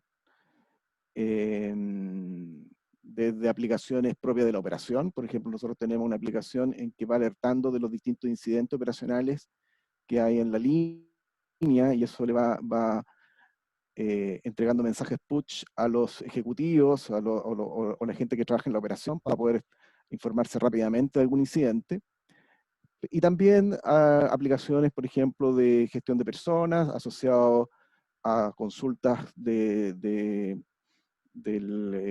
las remuneraciones, certificados, vacaciones, a través de workflows.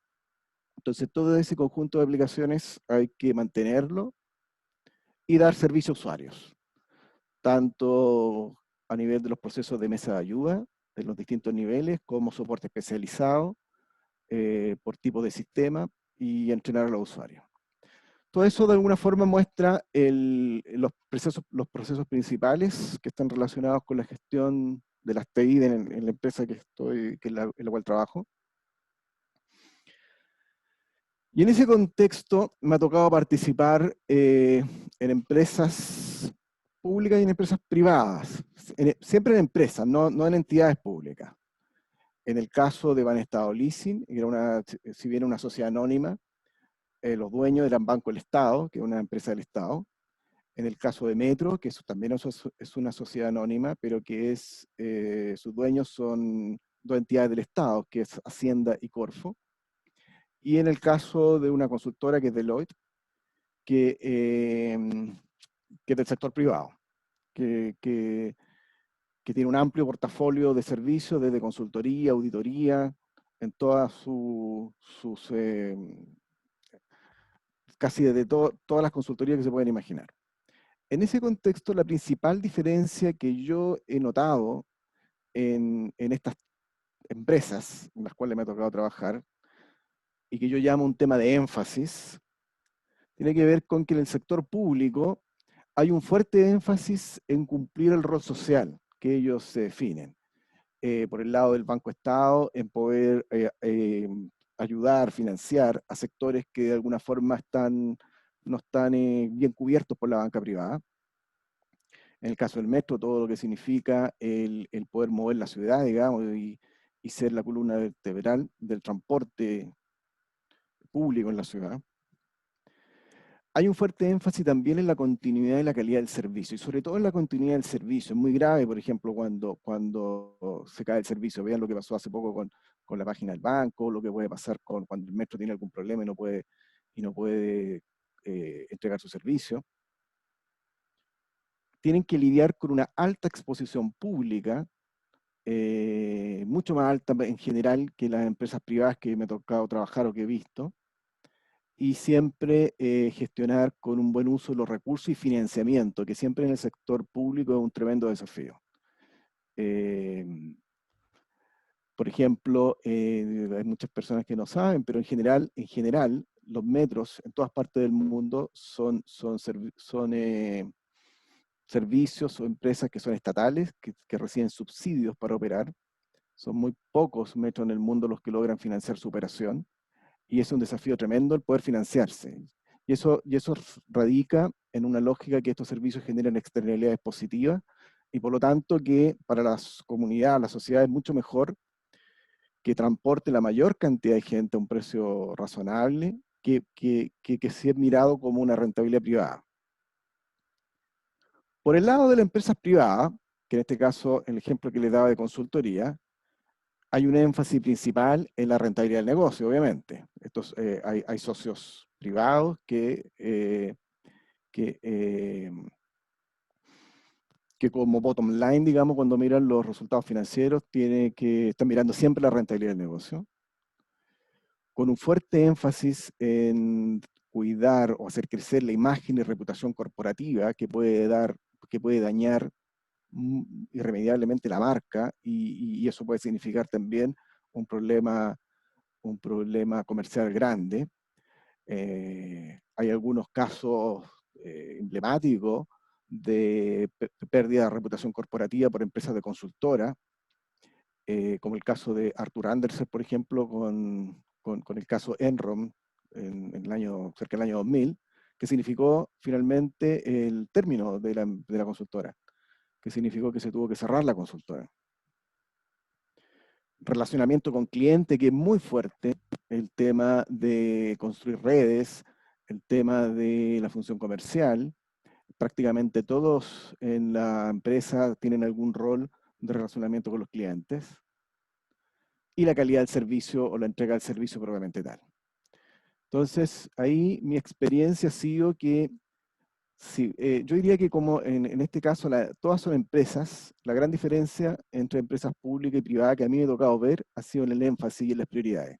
Uno enfocado en el rol social que tienen que cumplir, otra enfocada en la rentabilidad del negocio, la reputación corporativa y el relacionamiento con los clientes. Experiencia significativa desde el punto de vista de las tecnologías, yo seleccioné dos personales. Una, implementar proyectos TI, que en los últimos 15 años he estado relacionado con implementación de proyectos grandes que duran alrededor de un año, su implementación, más 8 años de estabilización. Y aquí yo lo que les puedo contar es que el principal desafío, sobre todo en los proyectos que involucran muchos usuarios, que son complejos desde el punto de vista que son muchos procesos involucrados. Por ejemplo, a mí me ha tocado implementar RP, que si bien son sistemas que ya están desarrollados, la complejidad que tienen es que hay que configurarlos con distintos key users de distintas áreas, usuarios clave de distintas áreas, y hay que poder compatibilizar eso, y después el principal desafío es la gestión del cambio. Es que la organización adopte el sistema como propio y cambie sus procesos. Y aquí hay un rol de los jefes de proyecto que trabajan en estos proyectos, que yo los defino que son verdaderos Superman o Mujer Maravilla, porque tienen que hacer de todo. Es un cargo, en mi opinión, muy desafiante. Tienen que saber compatibilizar la triada, la gestión de proyecto, estar dentro del tiempo, gestionar el alcance y los costos del proyecto. En la práctica están permanentemente equilibrando platillos y corriendo, y siempre muy demandados, lidiando con usuarios difíciles, con deadline de proyectos que se le vienen encima, y con sobrecostos permanentes. Entonces es un desafío gigante. Si ustedes quieren, después me pueden preguntar acerca de alguna experiencia concreta y les puedo yo ahí contar un poco más acerca de algunos de los proyectos que me ha tocado participar, tanto en empresas como el Metro, como en la banca, como en la consultoría propiamente tal. Y otra experiencia que seleccioné, que es bien contingente y bien reciente, que es todo el soporte que como tecnología de la información estamos dando en la emergencia para que la empresa opere, todo desde el teletrabajo. Primero tuvimos que trabajar en la reconstrucción de las estaciones dañadas producto de los disturbios del vandalismo del 1 de octubre. Y eso significó que nosotros como TI participamos toda la reconstrucción de las comunicaciones de las estaciones, yendo a terreno en condiciones bien complejas, yendo a terreno con toque de queda, en cierta situación de peligro en torno a las estaciones mismas, incluso con protesta en algunos casos. Y luego vino la pandemia, tuvimos que implementar una modalidad de teletrabajo a la fuerza. Prácticamente todo el área de back office o de soporte de la empresa está trabajando en teletrabajo. Y esto ha significado, y sobre todo para nosotros como área de tecnología, primero habilitar este teletrabajo y darle soporte, que no ha sido fácil. Aprender a trabajar en equipo en teletrabajo, que tampoco ha sido fácil.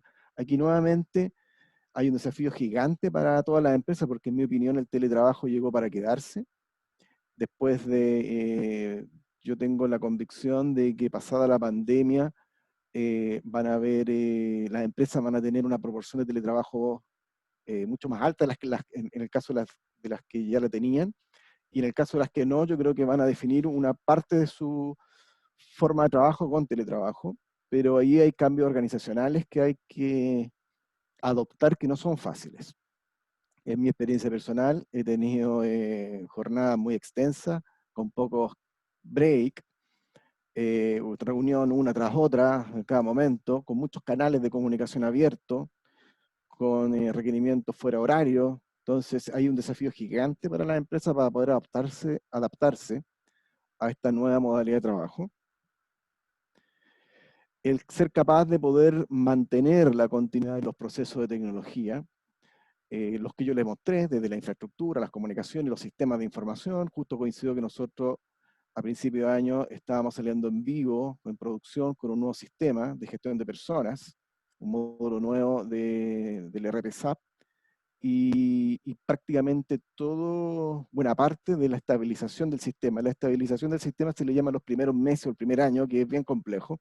La hemos tenido que hacer en teletrabajo, coordinándonos con un equipo de consultores, con usuarios, y ha sido más demandante y más complejo de lo que hubiese sido en forma presencial. Y todo eso que permite la continuidad del negocio y que por lo tanto la empresa sigue operando. Y en este contexto las tecnologías de la información son un medio para poder mantener la continuidad del negocio. Por último, quise aquí colocar o resumir un aspecto al menos que a mí me parecía muy relevante para conversar y para tenerlo presente y un poco también darle un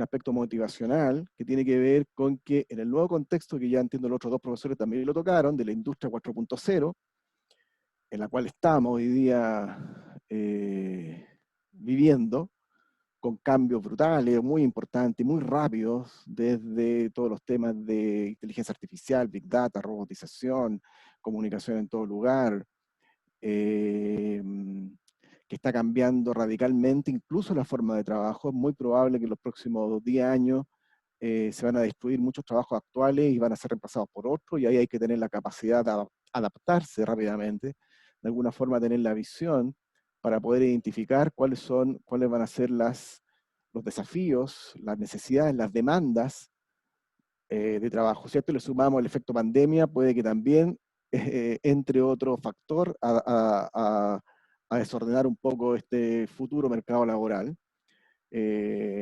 Por ejemplo, la industria del desarrollo tecnológico, como mencionaba Pablo en su exposición, con la incorporación de las metodologías ágiles, estaba todo un diseño del lugar de trabajo como un diseño abierto, sin barreras, en donde todos trabajaban juntos, y eso hoy día no estoy seguro si va a poder continuar. Ese layout de oficinas, yo creo que va a ir en retroceso y vamos a volver un poco a la oficina, si es que volvemos a la oficina como era en el año 90, en donde teníamos separadores, biombos, oficinas individuales, para poder evitar posibles contagios. Entonces, en ese contexto, para mí un desafío importante para el ingeniero industrial, uno de los muchos que hay, seleccioné uno que es yo creo que va a tener un rol protagónico en gestionar los procesos de transformación digital en la organización y en la sociedad en general. Imagínense el Estado, solo el Estado, todo lo que de alguna forma hemos sufrido o han sufrido muchos ciudadanos para poder hacer algún trámite con un Estado que no estaba preparado para operar digitalmente y que ha sido realmente muy, pero muy costoso en términos de tiempo, en términos de trámite, en términos de riesgo incluso. Veía hoy día en la televisión que hay personas que prácticamente pasaron toda la noche en el registro civil para poder hacer un trámite que tenían pendiente. Entonces hay un desafío gigante, tanto en la modernización del Estado como de las empresas. Y aquí, en mi opinión, el ingeniero industrial tiene un rol protagónico, porque la transformación digital no es solamente, o está lejos de ser un proyecto tecnológico. La transformación digital es una transformación del negocio. Y por lo tanto hay que saber compatibilizar, alinear, por una parte, la visión del negocio, de la organización, la gestión de las personas involucradas en los distintos procesos, y que seamos capaces de gestionar el cambio para que puedan adaptar las nuevas tecnologías, adaptar los procesos a los nuevos desafíos, llegar mejor al cliente con distintos canales, y todo esto también empezar a medir el desempeño de cada uno de estos procesos para poder ver realmente si se están logrando los objetivos o no.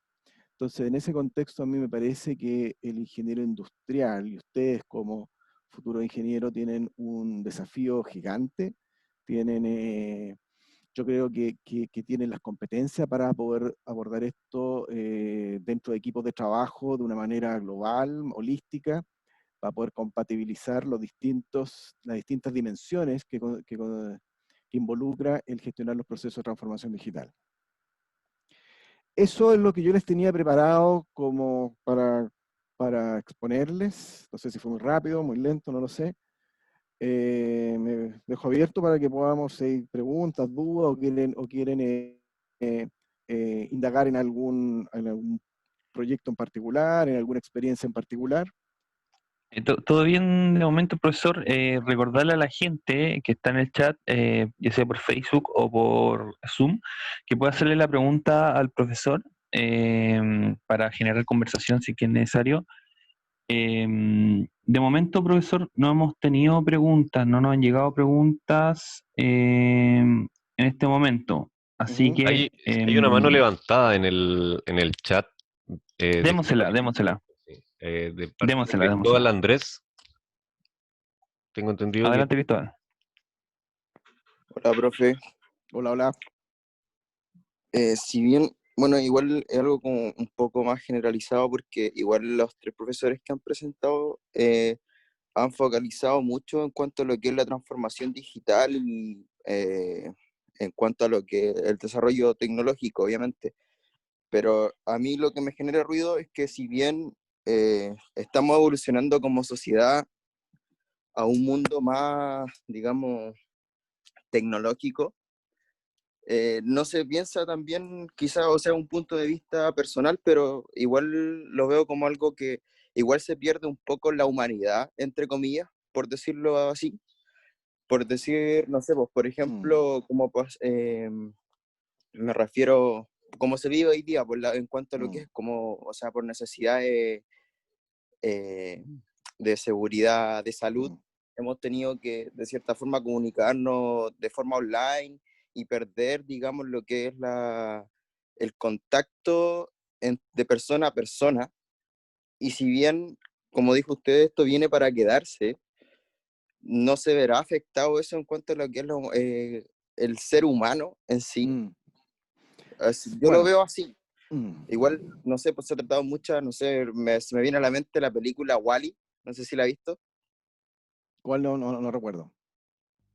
Bueno, en esa película se presenta algo parecido como una sociedad muy tecnológica, muy avanzada tecnológicamente, de tal forma que las personas en sí pierden como el contacto entre sí. Okay. Entonces yo, no sé, quería saber qué opina usted respecto a eso, cómo se enfrentaría o cómo sería en un futuro. Tremenda pregunta, pero muchas gracias, tal vez para que un poco reflexionemos entre todos. A ver, por una parte, la revolución tecnológica es un proceso, yo diría que no tiene vuelta, que está avanzando muy fuerte, además, y muy rápido en el último tiempo, y que por una parte trae muchísimos beneficios. No podríamos, por ejemplo, ahora en pandemia, nosotros no podríamos estar conectados y haciendo esta charla o teniendo esta conversación si no fuera por la tecnología. Con muchos de nuestros familiares, hay algunos que yo no he visto hace 5 meses, yo estoy hace 5 meses en teletrabajo, no tendría ninguna oportunidad de poder conversar o verlos si no fuera por todos los avances tecnológicos que han habido en el último tiempo, y que son muy recientes. Son muy, pero muy recientes. Imagínense que tal vez hace 10 años atrás no hubiésemos estado así. Entonces, creo yo que las tecnologías ayudan en muchas dimensiones al trabajo humano. Originalmente, toda la revolución tecnológica vino primero que nada para industrializar los procesos, y reemplazaron labores más bien de fuerza, luego algunas labores más repetitivas, y que las máquinas las hacían en forma más rápida, con más volumen. Pero en el último tiempo las tecnologías han evolucionado y con la inteligencia artificial están también absorbiendo o tomando labores que antes podríamos decir que eran más bien reservadas exclusivamente a las personas, como atención de clientes, como diagnósticos médicos, en fin. Ahora, yo diría que si bien por una parte nos ha ayudado muchísimo a poder contactarnos estando lejos, efectivamente podría también tener como efecto no deseado ciertas pérdidas de algunas habilidades relacionales, principalmente emocionales.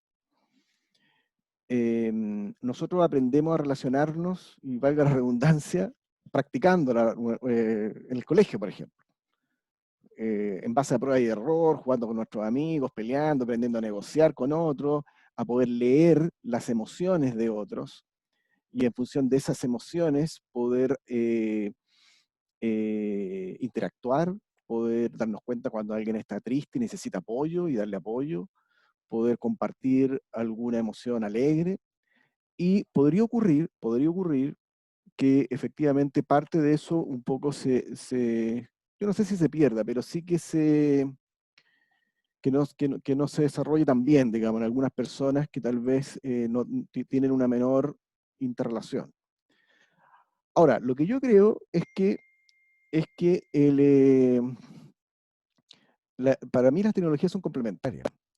Y nosotros seguimos siendo humanos y seguimos siendo gregarios, y por lo tanto necesitamos relacionarnos.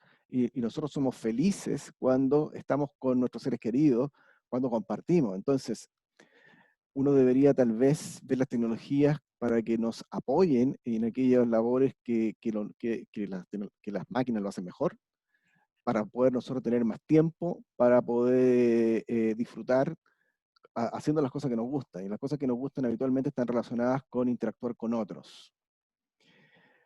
Todo esto va a depender también de cómo evoluciona la sociedad. Yo no sé si hay varios autores, digamos, que plantean distintos tipos de sociedad. Y evidentemente, por ejemplo, me recuerdo un libro de Harari que menciona que con todos los avances tecnológicos, incluso la ingeniería genética, de alguna forma la especie va a evolucionar. Ahora, el gran problema es que muchos trabajos van a ser probablemente en un futuro reemplazados. El gran problema es quién va a ser el dueño de las máquinas, y tal vez ese va a ser como una gran discusión. Si las máquinas van a ser de privados y ellos van a recibir todo el retorno de lo que hacen las máquinas, y por lo tanto vamos a tener que discutir de un ingreso básico universal para el resto, o tal vez van a ser las máquinas más bien comunitarias, por decirlo así, y por lo tanto todos vamos a poder beneficiarnos de tener más disponibilidad y tiempo para poder interactuar. Es una tremenda pregunta que requiere una reflexión bien grande. Sin duda esto está generando cambios, y lo único que a mí se me ocurre es que hay que ver cómo adaptarse al cambio, porque no hacerlo es como quedar fuera del tren. Eso es lo que podría reflexionar. No sé si alguien más. Excelente, profesor. Ya estamos medio cortitos con el tiempo, así que quisiera ver si es que la profesora Carolina pudiera complementarnos con algo que me parece que quedó un poco pendiente. Profesora, ¿está por ahí?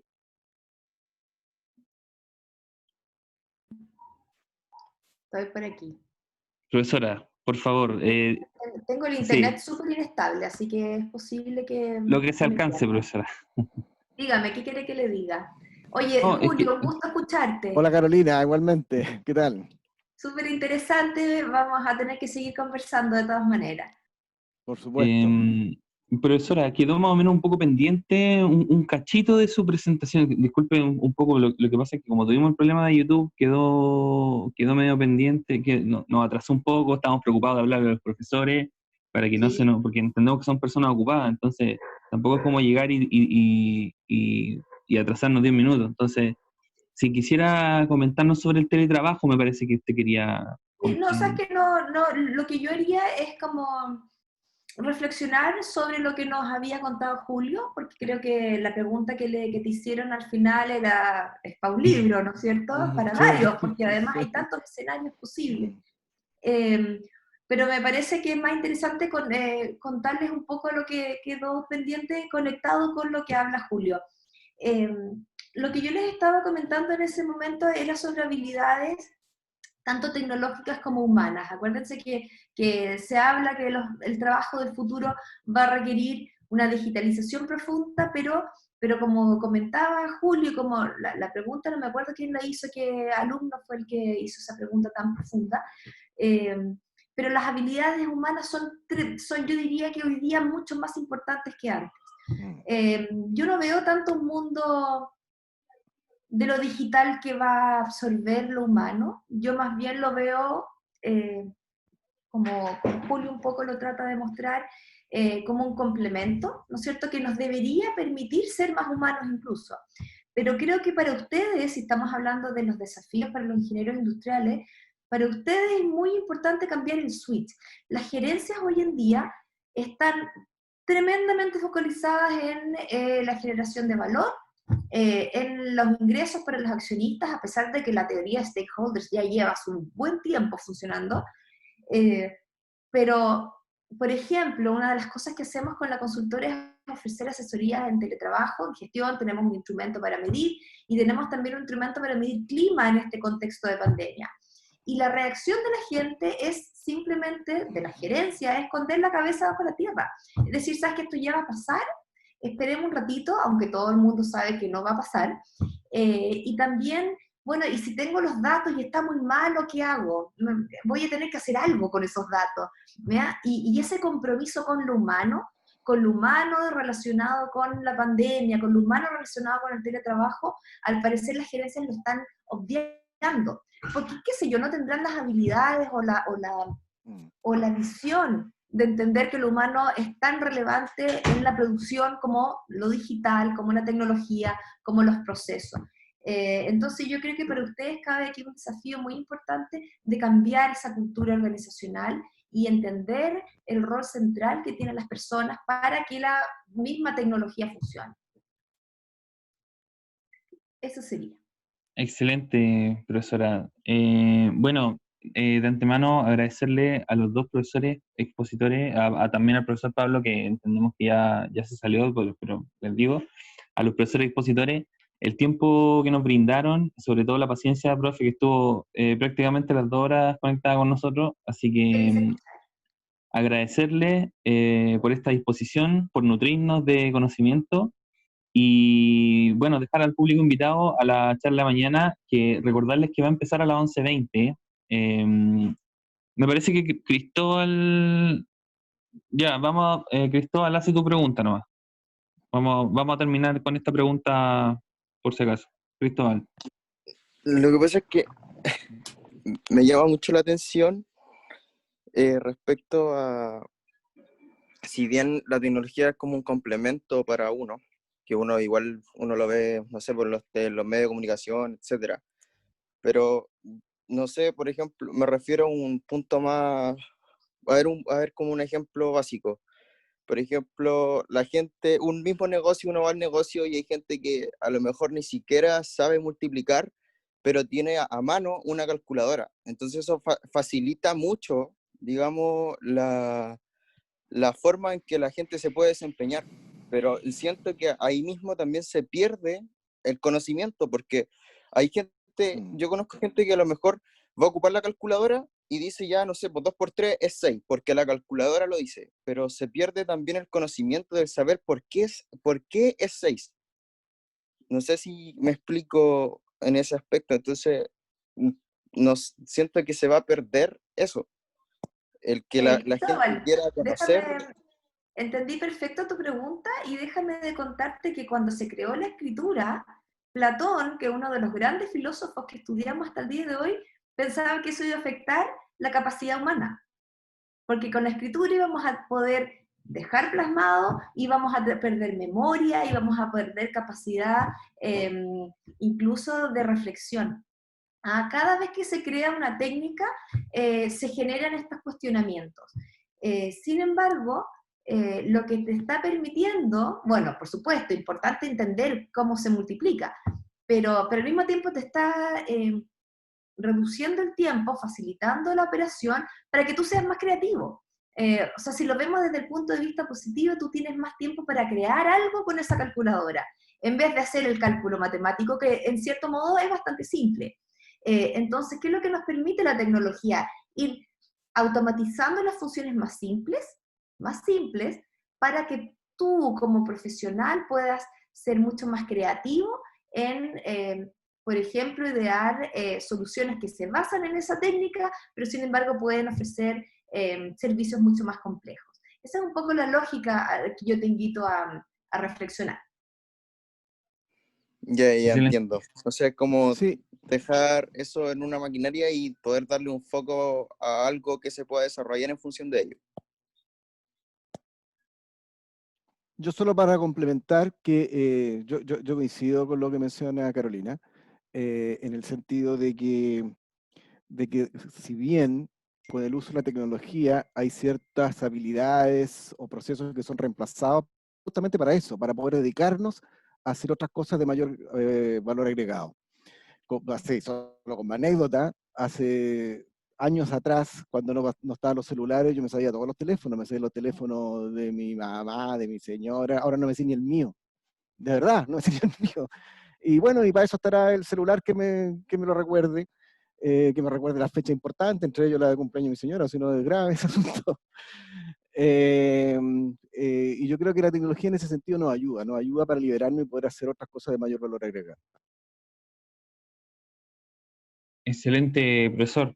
Bueno, ya cerrando, recordarle a los alumnos que la charla de mañana es a las 11:20. Agradecerle nuevamente a los expositores de hoy día, profesor Julio, profesora Carolina, por su tremenda disposición, y recordarle también además a las personas, a los estudiantes, que pueden evaluar más o menos un poco nuestro trabajo en la gestión de esta charla, proponer si quieren, por ejemplo, una charla sobre teletrabajo, todo en un formulario de Google que está en el link, está el link en el chat del Zoom, y posteriormente también, por si queda algo en el tintero, va a quedar también en el mail de las personas participantes. Muchas gracias, profesores, por asistir, y recordarles también que la charla va a quedar grabada en nuestro canal de YouTube. Y nada, ¿qué más decirles? Muchas gracias, profe. Hasta una próxima ocasión. Encantado, muchas gracias por la invitación. Muchas gracias a ustedes también por considerarnos y aquí estamos a su disposición. Chao, Que chao. estén muy bien. Adiós. Chao, esté muy bien.